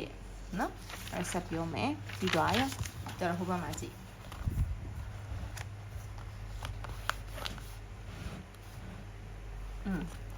23ပထမဦးဆုံးအချိန်ပိုင်းအလုပ်ကိုလုပ်မယ်တဲ့နော်ဒဲဝါဒါဆိုရင်ဆိုတဲ့ခါရအဲ့ဒီနောက်မှာတာတူအဲပါဥပမာအားဖြင့် desk ကားအဲ့လိုဖြစ်တော့ကြောင်းဆိုအရှိအကြောင်းအရာဆက်ပြီးပြောတဲ့စကားဓမ္မစာပိုက်အစာဆိုတော့ဆိုတဲ့ကားအဲ့ဒီနောက်မှာတော့စာအုပ်တွေဖတ်မယ်အဲ့ဒီနောက်မှာတော့ပထမဦးဆုံးဘာလုပ်မလဲအချိန်ပိုင်းလုပ်ကိုလုပ်မယ်ဟိုဘက်မှာပြန်ဖတ်လာမှာနော်အဲစာအုပ်တွေဖတ်ဖို့စိတ်ကူးတယ်နော်အဲ့တော့စာအုပ်တွေဖတ်ဖို့စိတ်ကူးတယ်ပြီးတော့အဲ့ဒီနောက်မှာပထမဦးဆုံးအချိန်ပိုင်းလုပ်ကိုလုပ်မယ်အကိုကဟာတရဤတဲ့ဤတို့အလောလုံးနေတဲ့ဟာနာရတဲ့စပန်းဆိုင်ပဲဖြစ်တယ်တဲ့အနီရှော့ကိုင်းရှိတဲ့အကိုမိတ်ဆက်ပေးပြီးတော့မှမိတ်ဆက်ပေးတယ်မိတ်ဆက်ကွက်လက်နော်အကိုမိတ်ဆက်ကဲဟုတ်ပြီကြည့်မယ်အကိုမိတ်ဆက်ဆိုတဲ့နေရာမှာအကိုကဆိုရင်တော့ရှော့ကိုင်းရှိတဲ့ခူတဲ့ကိုတုံးရမှာအကိုကဆိုရင်ဟုတ်ပြီနော်အခုဒီမှာအကိုထံမှဆိုတော့မိတ်ဆက်ပေးတာကိုလက်ခံရရှိခဲ့တယ်အာခဲကကိုကပေးတာယာရီကအောက်လက်ငယ်သားကလေးလေးတွေကိုပေးတာဟုတ်ပြီနော်အဲ့တော့အကိုထမှာမိတ်ဆက်ပေးတာလက်ခံရရှိတယ်ဟာကြည့်မဲတဲနာနော်တဲ့ပထမဦးဆုံးဖြစ်လို့စကိုရှိရှင်းပိုက်တဲ့ကအနှဲငယ်တော့စိတ်ပူမိပေမဲ့လို့ဂမ်ဘာဒီမှာစတိုးစားမယ်ဆိုတဲ့ပြီးတော့နီဟိုနီလီယိုကိုနီအခီမတ်ဂျပန်ကိုခီးသွားမယ်လီယိုကိုချူခီးသွားနေစဉ်မှာတက်ဆန်နီဟွန်ကိုဂျပန်စာတွေအများကြီးကိုစကောက်စမိုရီဒက်အများကြီးသုံးမယ်တဲ့ဒိုင်ကခုချီနန်စိန်တော့နာဆရာဆိုမီဝတက္ကသိုလ်ကျောင်းသားဘဝကနွေရာသီပိရက်ကအီကိုက်တာခဲ့တဲ့တစ်ချိန်တည်းသာလင်းဖြစ်တယ်တဲ့ဤရိုနာခေခံရှိတဲ့အမျိုးအတွေ့အကြုံတွေကိုလှုပ်ပြီးလို့ဘာသာမပြန်တဲ့အမျိုးအတွေ့အကြုံတွေယူပြီးတော့မှဟာကြီးမဲ့တဲ့နော်ပထမဦးဆုံးသောနွေရာသီကိုဘာလို့မှလဲတာနိုရှိမှုဆိုတဲ့ပျော်ရွှင်မဲ့တဲ့တာနိုရှိမှုရောတဲ့ယောကအထင်နဲ့ခံမှန်းတာဒါကြောင့်မို့မရွေးဘူးတာနိုရှင်းတဲ့ imas ပျော်ရွှင်နေတယ်လာတော့မလာသေးဘူးတာနိုရှိမိတိုင်တဲ့ပျော်ရွှင်ခြင်းပါတယ်ဆိုတော့ဖြေလေးကလေးဟုတ်ပြီလားနော်အဲ့တော့ဒီလေးလုံးစလုံးကိုလိုက်ဖတ်မှာတော့ပို့သေးကြမှာနော်ကလေးတို့ကဲဒါဆိုကြည့်ရအောင်အဲ့တော့ဒီမှာစပြီးမွန်တိုင်းလေးကနေစပြီး reading ဖတ်ရပြီเนาะ reading ဖတ်ရပြီဖြစ်လို့မိမိကအရှိပိုင်းမှာအချိန်တအားဆွဲပြီးဒီထိမှာအချိန်တအားဆွဲပြီးတော့ဖြေးမနေနဲ့အဲ့ဒီတရားဖြေရင်ဒီအရှိကိုထန်ကုန်เนาะထန်ကုန်မိနစ်ဟိုအားလောက်နဲ့ရအောင်ဖြေ15မိနစ်ကနေမိနစ်20ကြာရအောင်ဖြေเนาะနောက်ပိုင်း reading အတွက်အချိန်ပေးရအောင်မယ် reading စပြီ မေကွန်းကိုအရင်ဖတ်ရမယ်ဒါမှမေကွန်းကဘာမေးတာလဲဆိုမှမလို့အပ်တာတွေကိုခေါင်းနဲ့မထည့်ပဲဖေးချမှာဖြစ်တယ်နော်စကာနာနောခိတေအိုဟာရုနောဝဒိုစတေဒက်စကငါးပုံစံတစ်စိတ်ကောင်းလေးကိုကတ်ဟာဒီမတ်ကကတ်တာကဘာကြောင့်မှလဲဒါဆိုဘာကြောင့်လဲတော့ရှာဝါတာရှိပါကျွန်တော်ကခိရေနာလှပတဲ့ခိတေကိုတစ်စိတ်ကောင်းကိုထက်ဆန်အများကြီးအာဆမေတေအီမတ်စုဆောင်နေပါတယ်တဲကားမီကိုစာကိုဒါဆုတိုကီဝစာပို့တဲ့အခါမှာခိုင်တာခိုးတိုနီရေးတဲ့အကြောင်းအရာနဲ့ခန်းခဲကအာရုပတ်သက်ဆက်နွယ်တဲ့ခိတေကိုအေရန်တဲ့တစိကောင်းကိုရွေးချယ်ပြီးတော့မှဖူတိုနီဟာရီမတ်စာအိတ်ကလေးမှာကတ်လိုက်တယ်ဒါဆိုသူကဒါ intro ပဲရှိသေးတယ်နော်တာတိုအဲပါဥပမာအဖြစ်ဥမီတဲ့ပင်လေမှာအိုယောဣတာခိုးတိုအိုရေကူးခဲ့တာကိုခိုင်တာတိုခီဝရေးခဲ့တယ်ဆိုရင်စကာနာနောခိတေကိုဟာဒီမတ်ငါးတစ်စိတ်ကောင်းလေးကိုကတ်မယ်ကဲပင်လယ်မှာရေကူးရင်ငါးတစ်စိတ်ကောင်းကိုကတ်မယ်ဘာလို့ကတ်မှာလဲတဲကားမီကိုယောမိုဟီတိုနီစာဖတ်တဲ့သူအားခိတေမို့တစ်စိတ်ကောင်းလေးအတွက်ရောပဲတာနောရှင်တဲ့မူရာဤတိုင်းဗတ်တဲ့မူရာဤတိုင်းမှတ်မယ်ဗတ်စေချင်တာဒါဆိုစာဖတ်တဲ့သူကိုဒီတစ်စိတ်ကောင်းလေးကိုလည်းမြင်ပြီးတော့ပျော်ရွှင်စေချင်လို့တဲ့အဖြစ်ရဟုတ်ပြီလားဒါဆိုရင်ခိတေနီတေဂါမီနီစာမှာဥမီနီပန်လယ်နဲ့ဆက်သွယ်တဲ့အကြောင်းအရာကိုရေးခဲ့လို့တဲ့ရေးခဲ့လို့ကတ်တာတော့ဟုတ်တယ်သူ့ရဲ့အဓိကမင်းကဘာကြောင့်အဲ့လိုကတ်တာလဲဆိုတဲ့ဖြည့်ရှင်းချက်ကိုလိုချင်လို့တစ်ကိုမရွေးဘူးဟုတ်ပြီနော်ဒါမဲ့ဆက်ဖက်ကြည့်အောင်မနော်လောလောဆယ်ကဆက်ဖက်ကြည့်အောင်မယ်ဒီ၄ချက်ထဲမှာမှဒါမှန်နေရဆိုတော့ဒါကိုရွေးရမှာဒါမှန်လားဆိုမှန်တော့မှန်တယ်အဲ့တော့ပင်လယ်နဲ့ပတ်သက်တဲ့အကြောင်းအရာကိုရေးတာဖြစ်လို့ငါးပုံစံကိုကတ်တာဆက်ကြည့်အောင်မယ်စကာနာနောခိတေအိုငါးတစ်စိတ်ကောင်းတွေကိုအာဆုမဲတို့ခိုးတို့စူဆောင်ရတာဝါသနာဒါတော့လုံးဝအောင်မှားတယ်တဲကားမီကိုယောမိုဟီတိုကအစာဖတ်တဲ့သူတွေက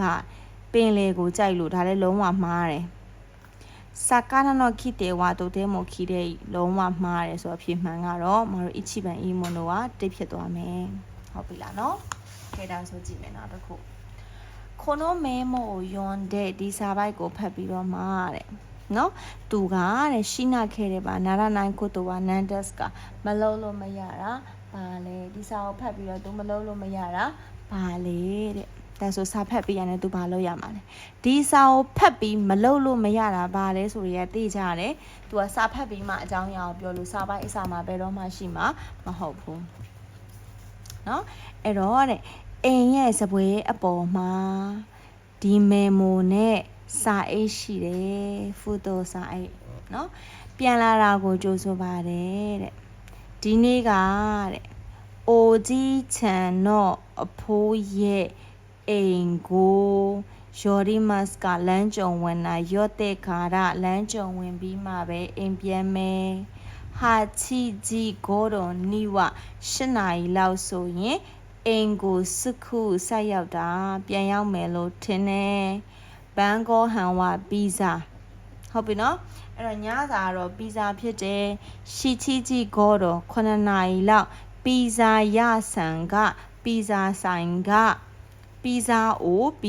ကိုမော့တဲခိုရိုနော်တဲ့ယူလာပေးမှာဖြစ်လို့ဖူတိုနော်နာကာနော်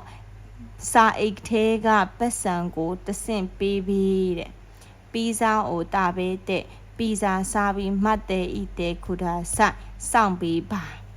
ဒါဆိုစဉ်းစားကြည့်နော်ပီဇာစားပြီးစောင့်ပေးဆိုရင် तू မဖြစ်မနေပေးရမှာပီဇာဆိုင်ကလာမှာဖြစ်လို့ပတ်စံပေးရမှာဖြစ်လိမ့်မယ်နော်ဒါပေမဲ့ तू ဘာရေးထားအောင်မလဲတွားကြည့်မယ်အဲ့တော့အိုခါဆန်ကခါအေရိုမာအန်နီအမေပြန်မလာခင်ပီဇာဆိုင်မှာပီဇာကိုစားမယ်ဆိုရင်မှားတယ်ပီဇာဆိုင်ကိုတွားပြီးဆိုရင်မှားတယ်ပီဇာဆိုင်ကခိတာရလာခဲ့ရင်စာအိတ်ထဲမှာရှိတဲ့ပတ်စံကိုဟာရာအီမတ်ပေးချေမယ်အဖြေမှန်က3အမေကခါအဲရူမတဲ့မလာခင်အထိပ ပီဇာကိုတာပဲနိုင်တယ်မစားဘဲနဲ့စောင့်မယ်ဆိုတော့ဖြေရ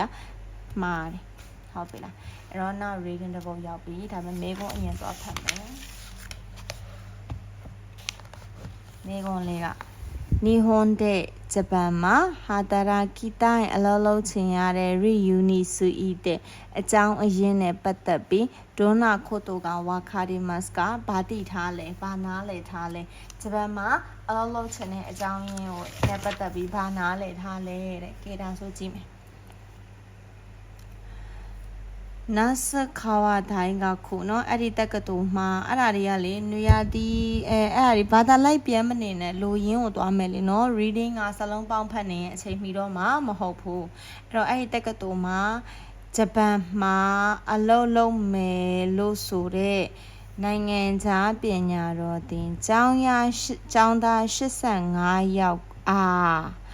ဘာကြောင့်နာစေဘာကြောင့်ဂျပန်မှာအလုံးလုံးချင်တာလဲဆိုတာเนาะဟာတာကီတိုင်ကဘာကြောင့်အလုံးလုံးချင်တာလဲဆိုတာကို KK Master မေးမြန်းခဲ့တယ်။1နံပါတ်1အိုကတာလီယူဝနံပါတ်1တော့အကြောင်းအရာအများဆုံးသောအကြောင်းအရာကတော့နီဟွန်ကိုအိုစခါအိုဂျပန်စာကိုအသုံးပြုရတဲ့ရှင်ငေါတိုကစတိုင်အလုပ်ကိုပဲလုပ်ချင်တယ်။ဒါဆိုတာနံပါတ်1ဂျပန်စာပဲအသုံးရတဲ့အလုပ်ကိုလုပ်ချင်တာဖြစ်ပြီးတော့မှစဂီဝဒါစဂီနောက်ထပ်ဆိုတဲ့ခန်းကြီးနောက်ထပ်ကတော့တဲ့ဟာတာရာကီနာငါရအလုံးလုံးရင်းနဲ့နီဟွန်နောဂီဂျစ်ဆိုဂျပန်ရဲ့နီးပညာကိုဘင်ကျိုစတိုင်ဒါဆိုနံပါတ်2စဂီဆိုနံပါတ်2အဆင့်ပေါ့ဖြစ်ခဲ့တယ်မိဘန်မဲဝ3ခုမြောက်ကတော့လာပြီနီဟွန်နီဂျပန်မှာဇွတ်တိုဆူမိတိုင်ဒါဆိုဂျပန်မှာတောက်လျှောက်နေကြတာနံပါတ်3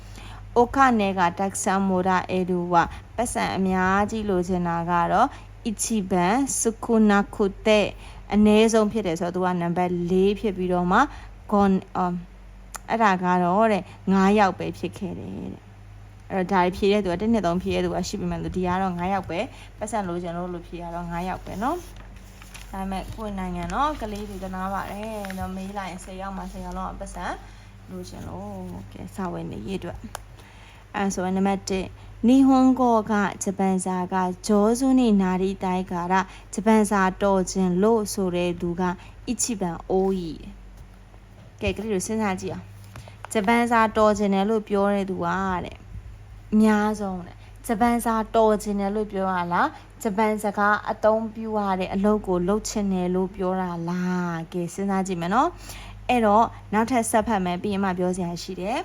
နီဟွန်နောဂီဂျစ်ဆိုဘင်ကျိုစတိုင်ဂျပန်နီးပညာကိုလေ့လာခြင်းနဲ့ဆိုတာကတဲ့အဲ့ဒီလူကတော့တိုယူဟီတိုအဲ့လိုလူကတော့နီဘန်မေ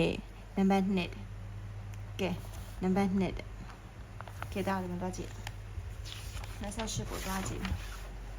ကဲဂျပန်ရဲ့နီးပညာကိုလေ့လာခြင်းနဲ့ဆိုတော့နံပါတ်2ဆိုတော့မှန်တယ်နော်နံပါတ်2မှန်တယ်နော်ပြီးတော့ဆက်ကြည့်မယ်ဂျပန်မှာဇွတ်တိုဆူမိတိုင်ကာရတောက်လျှောက်နေခြင်းနဲ့ဆိုတဲ့လူက9ယောက်တယ်အဲ့ဒါတောက်လျှောက်နေခြင်းကနံပါတ်3ဆိုတော့ तू ကလုံးဝမှားတယ်ပတ်စံတွေကိုအများကြီးယူมาဖြစ်လို့တဲ့အဲ့လိုဆိုတဲ့လူကနံပါတ်3ဆိုတော့ဒါကလည်းမှားတယ်ဒါဆိုမကြည့်စဉ်းစားကြည့်နော်ပြပြမယ်နော်ဂျပန်နီးပညာကိုလေ့လာချင်တာနံပါတ်2ဆိုတာမှန်းနေပြီဒီမှာလဲကလေးတို့ကတွေးလိမ့်မယ်ဆီယာမကလည်းဂျပန်စကားကိုသုံးရတဲ့အလုပ်ကိုလုပ်ချင်တယ်ဆိုမှတော့ဂျပန်စာတော်ချင်လို့ပေါ့ဆိုပြီးတော့ကိုယ့်ရဲ့စိတ်ခံစားချက်နဲ့တဆင့်ထပ်တိုးပြီးတော့တွေးစရာမလိုဘူးဟုတ်ပြီနော် reading အကြောင်းအရာမှာဖော်ပြထားတဲ့ဟာနဲ့ကိုက်ညီမဲ့မေးခွန်းသူမေးတဲ့မေးခွန်းနဲ့ကိုက်ညီမဲ့အချက်ကိုပဲဖြေရမှာကိုကသွားပြီးထပ်ကွန်ပြီးတော့ကိုယ့်ရဲ့ခံစားချက်ကိုထည့်လိုက်ပြီးဆို reading ကမှားပြီဒါကြောင့်မို့ reading မှာနံပါတ်1 main ဒီကိုယ့်ရဲ့ခံစားချက်ကိုလုံးဝထည့်လို့မရဘူးဒါကြောင့်မလို့နံပါတ်1ကမှားတဲ့အဖြေမှန်က2ဖြစ်ပါတယ်နားလည်ရလားရှင်အဲ့လိုဆိုဆက်သွားပါမယ်ကဲဒီမှာကျတော့အောက်ကအပုပ်ကခေါနောမဲတို့ကိုမိတဲ့ဒီမဲကိုကြည့်ပြီးတော့မှချမ်းဆန်ဝချမ်းဆန်တိဒိုးရှိနာခဲ့တဲ့ဗနာဒီမဆန်ကဘလို့မလုပ်လို့မရဘူးလေဒီမေးကိုကြည့်ပြီးတော့မှချမ်းဆန်ဘလို့မလုပ်လို့မရဘူးလေတဲ့ကဲဒီမေးကိုကြည့်ပြီးဘလို့မလုပ်လို့မရဘူးလေဆို8လပိုင်း15တွေ31တွေပေးထားပြီနော်တွားကြည့်ခိုးတယ်ဝဒီဟာဒီ ရှိဒဆရာစီကနေချမ်းဆန်တိုတိုဤတာပေးပို့တာပေးပို့ခဲ့တဲ့မေးဖြစ်တဲ့ချမ်းဆန်ရေကျွန်တော်က6လပိုင်း3ရက်ကနေ3ရက်နေ့ကနေ15ရက်နေ့အထိအလုပ်ကြောင့်မို့လို့နိုင်ငံခြားကိုတွားဖို့ဖြစ်လာခဲ့ပါတယ်ဟုတ်ပြီနော်သူဘယ်နေ့ကနေဘယ်နေ့သွားမှာ3ရက်နေ့ကနေ15ရက်နေ့ထိသူသွားမယ်တဲ့မြင်ရလားမသိဘူးနော်အဲ့တော့နိုင်ငံခြားဒီလူကဆေးရှင်ဘုံဒီလူကဆေးရှင်ဘုံကိုတဲ့ထက်ရမယ်စာရေးစာကုန်းခေါင်းစဉ်အထားကြီးပေါ့ကွယ်အဲ့ဒါကိုထက်ရမယ်စာရေးစာကုန်းကတဲ့8လပိုင်းချူဆိုမှာ8လပိုင်းလာလေဆိုတော့8လပိုင်း15ရက်နေ့ပေါ့ဟုတ်လား8လပိုင်း15ရက်နေ့မှာတဲ့ကျွန်တော်ကိုမေးဖြင့်ဟုတ်ပြီနော်8လပိုင်း15ရက်နေ့မှာတဲ့ကျွန်တော်ကိုမေးဖြင့်ပို့လိုက်ပါတဲ့ तू ကသွားမှာ9လပိုင်း3ရက်နေ့မှာသို့တော့ तू က8လပိုင်းလာလေမှာပို့ခိုင်းထားပြီရှပစမတဲ့နေ့မထွက်ခွာခင် तू မသွားခင်ပေါ့ချက်ခုရှိတဲ့ तू စစ်ဆေးပြီးတော့မှခိုင်အဲရှိမတ်ခါရပြန်ပေးမယ်အဲ့တော့ तू က3ရက်နေ့မှသွားမယ်သို့တော့8လပိုင်း15ရက်နေ့ तू ကိုမေးဖို့ဘေး तू စစ်ဆေးပြီးတော့ပြန်ပေးမယ်ဝါတာရှိကမော်ဒိုရူမတဲ့နေ့ငါပြန်မလာခင်အထိနာအိုးရှိတဲ့အိုးဤတဲ့ခုတာဆိုင်ဒါဆို तू က15ရက်နေ့အထိအလုပ်ကိစ္စသွားမယ်ဆိုတော့အဲ့မတိုင်ခင်ကလေးကဘာလုပ်ရမှာလဲသူပြန်ပေးမှဖြစ်လို့သူပြန်မလာခင်အမားတွေကိုပြင်ထားပေါ့ကွယ်အဲ့လိုပြောချင်တာเนาะအဲ့တော့တဲ့ तू ကတော့6လပိုင်း20sorry ဒီသတင်းစာကိုတော့6လပိုင်း20မှာပို့မယ်ဆိုတော့အဲ့ဒါစဉ်းစားစရာမလိုဘူးကဲဒါဆိုကြည့်8လပိုင်း15ရက်နေ့မတိုင်ခင်နဲ့မတိုင်ခင်ဆိုတဲ့ကလေးတို့စဉ်းစားကြည့်ရင်8လပိုင်း15ရက်နေ့မတိုင်ခင်ဆိုတာကလေ8လပိုင်း14ရက်နေ့ပို့ရမယ်သဘောကြီးဆိုတော့တစ်ကိုမရွေးတော့ဘူးစာဖတ်ကြတဲ့ဒီမှာလဲ8လပိုင်း15ရက်နေ့မတိုင်ခင်ဆိုတဲ့ကမရွေးတော့ဒီမတိုင်ခင်နေပါနေလို့1နဲ့2ကမှားနေပြီကြည့်8လပိုင်း31ရက်နေ့မတိုင်ခင်31ရက်နေ့မတိုင်ခင်ဣရှိဒဆရာကိုစာရေးစာကုန်းကိုပို့6လပိုင်း3ရက်နေ့မတိုင်ခင်ပြင်ထားသူပြန်လာမှာ15ရက်နေ့မှာသူပြန်မလာခင်ပြင်ဆိုတော့6လပိုင်း3ရက်နေ့မတိုင်ခင်နဲ့ပြင်ရမယ်ဆိုရမှားနေပြီ8လပိုင်း31ရက်နေ့မတိုင်ခင်8လပိုင်း31ရက်နေ့မတိုင်ခင်ဟုတ်ပြီနော်ဣရှိဒဆရာစီကိုစာရေးစာကုန်းပို့မယ်မှန်တာပေါ့8လပိုင်း31ရက်နေ့မတိုင်ခင်ဆိုအဲ့နေ့ကြိုက်တဲ့နေ့အကုန်ပို့လို့ရတယ်ကွာ15ရက်နေ့လေအကျုံးဝင်သွားပြီအဲ့တော့6လပိုင်း15ရက်နေ့မတိုင်ခင်မှာပြင်ထားဆိုတော့အဖြစ်မှန်လေးက4ဖြစ်ပါတယ်စဉ်းစားတွေးခေါ်နိုင်မှာတော့မှန်မှာဖြစ်ပါတယ်ပြီးတော့နောက်မွန်တိုင်းကစာပုံးအရှိကြီးဆိုတော့မဲကုန်းကိုအရင်သွားဖတ်မယ်မဲကုန်းမှာဝါတန်ရှိဝဒီဝါတာရှိဆိုရင်စာရေးသူကိုပြောတာကျွတ်ဆိုင်တော့တိုခီအသက်10နှစ်တုန်းကဟာတော့တန်ကျော်ပြီးပေါ်တဲ့ဆန်တို့ကိုအမေရဲ့မွေးနေ့လက်ဆောင်ကိုဒိုးရက်တဲ့ဘလူမျိုးအရာဘီမတ်စတာကရွေးချယ်ခဲ့တာလေစာရေးသူကအသက်10နှစ်တုန်းကအမေလက်ဆောင်ကိုဘလို့ရွေးချယ်ခဲ့တာလေတဲ့ကဲကြည့်ဝါတရှိကကျွန်တော်ကဟာဂျီမဲတဲ့ပထမဦးဆုံးဂျီဘွန်းကမိမိကိုယ်တိုင်စကိုရှိနဲ့အနေငယ်အိုတိုနာနီနာတာတို့လူကြီးဖြစ်လာပြီလို့အိုမိုတာနော်ကတွေးမိခဲ့တာကတော့ချက်ဆိုင်တော့10နှစ်တိုကီဒေးစတာ10နှစ်တုန်းကပဲဖြစ်ခဲ့တယ်ဆိုတော့သူ့ကိုယ်သူအသက်လူကြီးဖြစ်ပြီလို့တွေးခဲ့တာအသက်10နှစ်တုန်းကတဲ့တိုတဲမို့အလွန်ကိုမှဦးရဲရှိခတ်တာခို့တိုကိုပျော်ရွှင်ခဲ့တာကိုအီမာတဲမို့အခုထီတောင်မှရောခုတတိချက်ချမှတ်မိနေတယ်10နှစ်ဖြစ်မလာခင်အထိကျွန်တော်ဒီနှစ်တိုင်းအမနဲ့အတူတူမိဘတွေရဲ့တန်းကြော်ပြီးလက်ဆောင်ကိုရွေးချယ်ခဲ့ပါတယ်ဆိုတော့သူအသက်10နှစ်ရှေ့ပိုင်းနေကအမေအဖေတွေကိုပေးမဲ့လက်ဆောင်ကိုအမဖြစ်သူနဲ့အတူတူရွေးတယ်တဲ့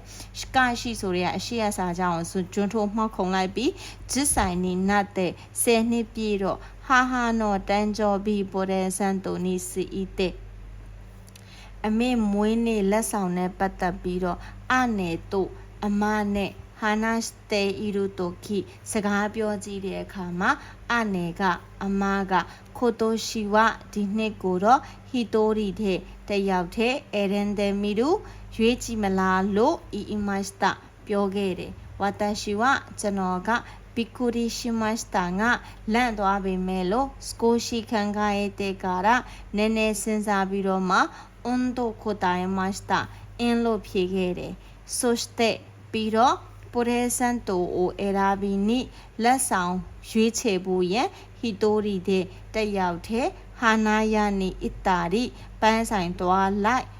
ဟာနာယာsorry ဟွန်ရစောင်းဆိုင်သွားလိုက်ဟာနာယာနီအီတာရီရှိမစတာပန်းဆိုင်သွားလိုက်လုပ်ခဲ့တယ်တဲ့ကဲဒါဆိုဖြေလို့ရတယ်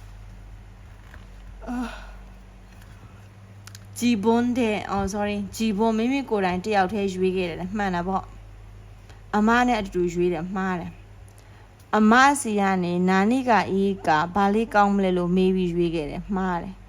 အမေကိုဘာလေးကောင်းမလဲလို့မေးပြီးရွေးခဲ့တယ်ဆိုမှားတယ်ဆိုဖြေရတစ်အမဒီမှာခဏရမယ်ပေါ့နော်ည7လက်ထိုးပြီးဆိုတော့ပါမင်္ဂလာပါမတော်ထပ်ဆက်ပါမယ်အဲ့တော့37မှာဆိုရင်ကျွန်တော်ကျွန်တော်ဆိုစာရေးသူကိုပြောတာเนาะစာရေးသူတဲ့အမေအားဘာကိုလက်ဆောင်ပေးခဲ့လဲဆိုတေးကြတယ်ဘာပေးခဲ့လဲဆိုတော့ဆက်ဖတ်မယ်ရဒီပြီးသားပြီเนาะအမေ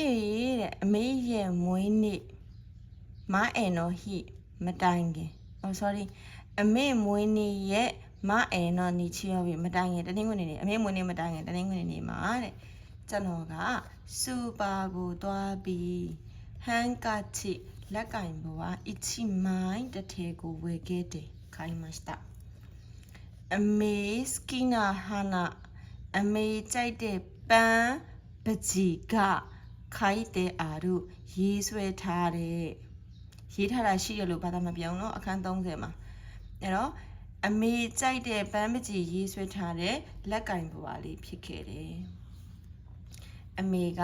ယော်ရိုခွန်ဒေကူရဲရုကဒိုကအမေကပျော်ရွှင်ပါမလားပါလားရှင်ပိုင်းဒေးစတာငါစိတ်ပူခဲ့ပေမဲ့လို့ဟာဝအမေကဟန်ကာချီအိုမီတဲ့လက်ကင်ဘွားကိုကြည့်ပြီးတိုတဲမိုကီရဲနဲ့အာရီယာတိုကျေးဇူးပဲနော်အရန်လှတာပဲကျေးဇူးပဲနော်လို့ပြောပြခဲ့တယ်私はကျွန်တော်ကတိုတဲမိုအလုံးကမှအန်ရှင်းရှိမှစတာစိတ်အေးသွားရပါတယ်အနေမို့နီကိုရှင်းနာငါတာအမားကလည်းပြောစီလုပ်ပြီးရောခတ်တာနဲ့တော်လိုက်တာเนาะကောင်းတာပဲလို့အစ်တဲ့ခုရဲမစတာပြောပြခဲ့တယ်မောခိုဒိုမိုဇနိုင်မိုးကပြီးသွားပြီเนาะခိုဒိုမိုဇနိုင်ဆိုကလေးမဟုတ်တော့ဘူးငါကလေးမဟုတ်တော့ဘူးလို့အိုမိုတာတိုကီနောတွေးမိခဲ့တယ်အိုမိုီတဲ့အောင်မရစရာလေးပဲဖြစ်ပါတယ်ဒါဆိုကြည့်သူဘာပေးခဲ့တာလဲလက်ကင်ဘောကပေးခဲ့တာအဲ့တော့အန်ရှင်းရှိမစတာတိုအာဒီမတ်စ်ကစိတ်အေးသွားတယ်ဆိုပြီးတော့ရှိတယ်တဲ့ဒေါ်စတက်တက်စ်ကဘာကြောင့်လဲအမေကကျေးဇူးပဲပြောရွှင်လို့ပေါ့နော်စူပါမာတဲ့လက်ကင်ဘွားကိုတဲ့မစ္စခဲတာတဲ့တာကာတာရှာဖွေနိုင်ခဲ့လို့ဆိုတော့မှားတယ်အမကလက်ဆောင်ကိုခိရိဓာတ်တို့လှတယ်လို့ချီးမွမ်းပေးလို့လည်းမဟုတ်ဘူးအမေကလက်ဆောင်ကိုရောတော့ခွန်တဲ့ခုတဲ့တာကာတာပျော်ရွှင်ခဲ့ပြီလို့ဆိုဖြေက3ဖြစ်ပါတယ်ဒါဆိုနောက်တစ်ပုဒ်ကြည့်ရအောင်နောက်တစ်ပုဒ်နောက်33ကျန်တယ်နော်နည်းနည်းကင်မရာလှုံမယ်33မှာဆိုရင်တဲ့ဒီစာပိုင်းမှာတဲ့စာရေးသူကအီချီဘန်အီတာခတ်တာလာပြမြေခတ်တာဆိုတာအီကိုဖြုတ်ထားတာအီတိုင်းပြောချင်ခဲ့တဲ့အကြောင်းအရာကပါလေဟာဂျီမဲတဲ့ပထမဦးဆုံးဟီတိုရီတဲ့တယောက်တည်းခိုင်မိုနိုကတဲ့ခိတဲ့ဈေးဝယ်နိုင်လို့အလွန်ကိုမှတန်လို့ရှိခတ်တာပျော်ရွှင်တာလည်းမဟုတ်ဘူးသူကလေးမဟုတ်တော့ဆိုတာပြောချင်တယ်မလားနောက်တစ်ခုပေါ်တဲ့ဆန်တိုကနာကလက်ဆောင်ကတော်တော်နဲ့အေရာဘေးနာခုတဲ့မရွေးချယ်နိုင်လို့ဒုက္ခရောက်တာလည်းမဟုတ်ဘူး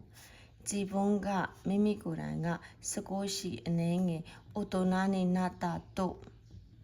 နော်ကိုယ်တိုင်ကတဲ့အနေငယ်လူကြီးဖြစ်လာပြီလို့တွေးမိပြီလို့ပြောတာဆိုမှန်တာပေါ့ အမေကတဲ့လက်ဆောင်ကိုရောတော့ခွန်တဲ့ခုတဲ့တို့ကတို့ကပျော်ရွှင်ပေးပါမလားဘာလားရှင်းပိုင်နေမဟုတ်ဘူးဒါဆိုဖြေက3ပေါ့နော်ကဲနောက်တစ်ခုကကလေးတို့နည်းနည်းဟိုဘက်ရောက်တစ်ဘက်ရောက်ဖြစ်မှာနော်မိကိုအရင်ဖတ်မယ်ဒါအချက်လက်ရှာတဲ့ပုံဖြစ်တယ်အချက်အလက်ရှာတဲ့ပုံဒီကလေးတို့သူပေးထားတဲ့ပုံစာကြီးကိုတီးဤမရွေအကုန်လိုက်ဖတ်နေစီဟာမလို့အဖြေဒီထဲမှာပဲရှိတယ်နော်အဖြေဒီထဲမှာပဲရှိဒီထဲမှာပါမယ်ဟာနဲ့ဟိုဘက်နဲ့ကိုလိုက်ကြိုက်မှာပေါ့နော်34မှာစုမှုတိုကိုရိုနီဆူဤတဲ့နော်စုမှုတိုကိုရိုနီဆူဤတဲ့နေထိုင်တဲ့နေရာနဲ့ပတ်သက်ပြီးတော့မှစိုးတန်းဒေခီတို့တိုင်ပင်လို့ရမှာဘယ်တော့လဲအဲ့တော့ကိုကမှန်မှာနေထိုင်တာရဲ့ဘယ်တော့လဲဆိုတာတူတိုင်တယ်ဒါဆိုစရာအောင်ကြည့်နော်အဲ့တော့ဒီမှာဒီပေါ်ကစာတွေပိုင်းညာတွေဖတ်မနေတော့ဘူးဒီမှာကြည့်စုမှုတိုကိုရိုနော်စုမှုတိုကိုရိုနေထိုင်တဲ့နေရာနဲ့ပတ်သက်ပြီးလဲတိုင်ပင်လို့ရတယ်စေးရုံနဲ့လည်းပတ်သက်ပြီးတိုင်ပင်လို့ရတယ်ဆိုတော့ဒါအင်္ဂါနေ့တစ်ချက်ရမယ်မနက်ပိုင်း10နာရီနော်အင်္ဂါနေ့မနက်10နာရီရဲ့နော်အဲ့တော့ तू ကဒီမှာသွားကြည့်အင်္ဂါနေ့မနက်10နာရီအင်္ဂါနေ့မနက်တော့မဟုတ်နော်ဇာတပတိနေ့ညနေအဲ့တော့အင်္ဂါနေ့မနက်10နာရီတော့မဟုတ်ဆိုတော့3နဲ့4ကဇာတပတိနဲ့7နေဆိုတော့လေ3နဲ့4ကိုအမတို့မရွေးတော့ဘူး1နဲ့2ထဲကဆက်ကြည့်မယ်ဟိုဘက်မှာသွားထပ်ကြည့်ဟိုဘက်မှာသွားထပ်ကြည့်တော့စုမှုတော့ကိုတို့နေထိုင်မဲ့နေရနော်ဘယ်နေ့လဲဇာတပတိနေ့အစုံဆုံးအကွက်ကဗဒနာရီလေးကိုသွားကြည့်မယ်အစုံဆုံးကွက်ကညနေ6နာရီကနေပြီးတော့မှ8နာရီဒါဆိုအင်္ဂါနေ့ကမနက်ဇာတပတိနေ့ညနေဖြစ်မှာပေါ့နော်ဒါဆိုကြည့်လိုက်မယ်အင်္ဂါနေ့မနက်တော့မဟုတ်ဇာတပတိနေ့မနက်ဆိုတော့မရွေးဘူးအင်္ဂါနေ့မနက်တော့မဟုတ်ဇာတပတိနေ့ညနေဆိုတော့ဖြစ်မှန်လေးရ2ဟုတ်ပြီနော်ကဲဆက်ကြည့်မယ် reason ဒီခိုကူဆိုင်ခေကိုနေစီတဲ့အပီပီဆိုင်ရာလက်ထက်တာနဲ့ပတ်သက်ပြီးတော့မှတိုင်ပင်ခြင်းတယ်လို့တွေးထားပါတယ်နော်ခွန်ရှုတို့ဒီတပတ်နဲ့ right ရှုတဲ့လာမဲ့အပတ်ဖြစ်ပြီးတော့မှဘယ်အချိန်တိုင်ပင်နိုင်မလဲဒီတပတ်နဲ့လာမဲ့အပတ်မှာဘယ်အချိန်တိုင်ပင်နိုင်မလဲဒါဆိုအပီပီဆိုင်ရာလက်ထက်တာကိုတွားကြည့်နော်တွားကြည့်ရင်အပီပီဆိုင်ရာလက်ထက်တာကတောက်ကြနဲ့စနေဟုတ်ပြီနော်တောက်ကြနဲ့စနေတောက်ကြနဲ့က10နာရီကနေ7နှစ်နော်ဟုတ်တယ်နော်ဘယ်ဟုတ်မလဲစနေနေ့အဲ့ဒါစနေနေ့က10နာရီကနေ7နှစ်တောက်ကြနေ့ကကြတော့2နာရီကနေ4နာရီဟုတ်တယ်ဟလားနော်အဲ့တော့ဒါဆိုကြည့်မယ်သူကနော်ဒီမှာကြတော့ပေးထားတာကရက်တွေနဲ့ပေးထားတယ်အဲ့လိုစနစ်စနစ်ဝင်နဲ့မပေးထားဘူးအဲ့တော့အောက်မှာဇယားတစ်ခုကြည့်သည်နော်တွားကြည့်အဲ့တော့သူကဆောနာကအပေါ်မှာပြောထားတယ်တောက်ကြနဲ့စနေနော်တောက်ကြနေနဲ့ပတ်သက်ပြီးတွားကြည့်နော်တောက်ကြနေနဲ့ပတ်သက်ပြီးတွားကြည့်ရတောက်ကြနေရတဲ့9ရက်နေ့မှာဆိုရင်တဲ့အလောက်က2နာရီကနေပြီးတော့ည9နာရီအထိတဲ့ဒါဆိုတောက်ကြနေရအလေက2နာရီကနေ4နာရီဆိုတော့ရသေးလားမရဘူးဒါ9ရက်နေ့ကမရတော့နော်ဒီဘက်မှာလည်း16ရက်နေ့တောက်ကြနေမရှိဘူးလားရှိရနော်16ရက်နေ့ကတဲ့မနက်9နာရီကနေတဲ့9နာရီထိအလုပ်ရှိတယ်တဲ့နော်9နာရီနဲ့9နာရီထိအလုပ်ရှိတယ်ဆိုတော့ကြည့်ကြည့်မယ်ခဏလေး16ရက်နေ့မနက်9နာရီနဲ့ညနေ9နာရီနော်အဲ့ဒါဆိုသူကစက်သားပေးနေနော်အဲ့ပဲဟုတ်မလားအင်္ဂါနေ့နော်9နာရီနဲ့9နာရီဆိုတော့ဘာလို့ပြောမှမသိတောက်ကြနေက2နာရီနဲ့4နာရီဆိုတော့9နာရီထိအလုပ်ရှိရဆိုတော့လေမရတော့အဲ့ဆိုတေးကြတစ်ခုကတောက်ကြနေဘလုံးမမရတော့နော်တောက်ကြနေနဲ့ပတ်သက်ပြီးလုံးဝမရတော့တောက်ကြနေကိုအမတို့ချိကစစ်လိုက်မယ်စနေနေ့ကိုကြည့်မယ်စနေနေ့ဆိုရင်သူက10နာရီနဲ့7နာရီထိတိုင်ပင်လို့ရတယ်ကဲစနေနေ့ကနော်10ရက်နေ့စနေနေ့ကကြတော့9နာရီကနေ3နာရီထိဆိုတော့ဒီမှာ10နာရီတိုင်ပင်ပါလေ9နာရီကနေအလုပ်ရှိတာဆိုတော့ဒါလည်းမရတော့ဒီဘက်စနေကိုကြည့်ဒီဘက်စနေမှာကြာသူကနေကင်း2နာရီရနေပြီးတော့မှည9နာရီထိပဲအလုပ်ရှိတာ2နာရီကနေ9နာရီထိလုပ်ရှိတာသူကကြာတော့ဒီမှာ10နာရီကနေ12နာရီထိဆိုတော့2နာရီမှအလုပ်ဆင်းရမှာ2နာရီမှအလုပ်ဆင်းရမှာဆိုတော့ဒီဟာအဆင်ပြေတယ်အဲ့တော့ပြောရမယ်ဆိုရင်18ရက်နေ့စနေနေ့အဆင်ပြေတယ်ဟုတ်တယ်လားအဲ့တော့18ရက်နေ့စနေနေ့ကိုမှသူကမနက်ပိုင်းဆိုတော့မနက်ပိုင်းအဆင်ပြေတယ်ဒီဘက်မှာသွားကြည့် နော်လူတွေက9 10 16အဆင်မပြေတော့18ရက်နေ့ဂေါ်ဇန်မနက်ပိုင်းအဆင်ပြေတယ်ဆိုတော့ဒါကိုယူရမှာနည်းနည်းလေးတော့တေချာဆေးဆက်ကြည့်မှရမှာဖြစ်ပါတယ်ဒါဆိုမှ reading အခန်းကဏ္ဍအကုန်တစ်စုံလုံးပြီးသွားပါပြီရှင်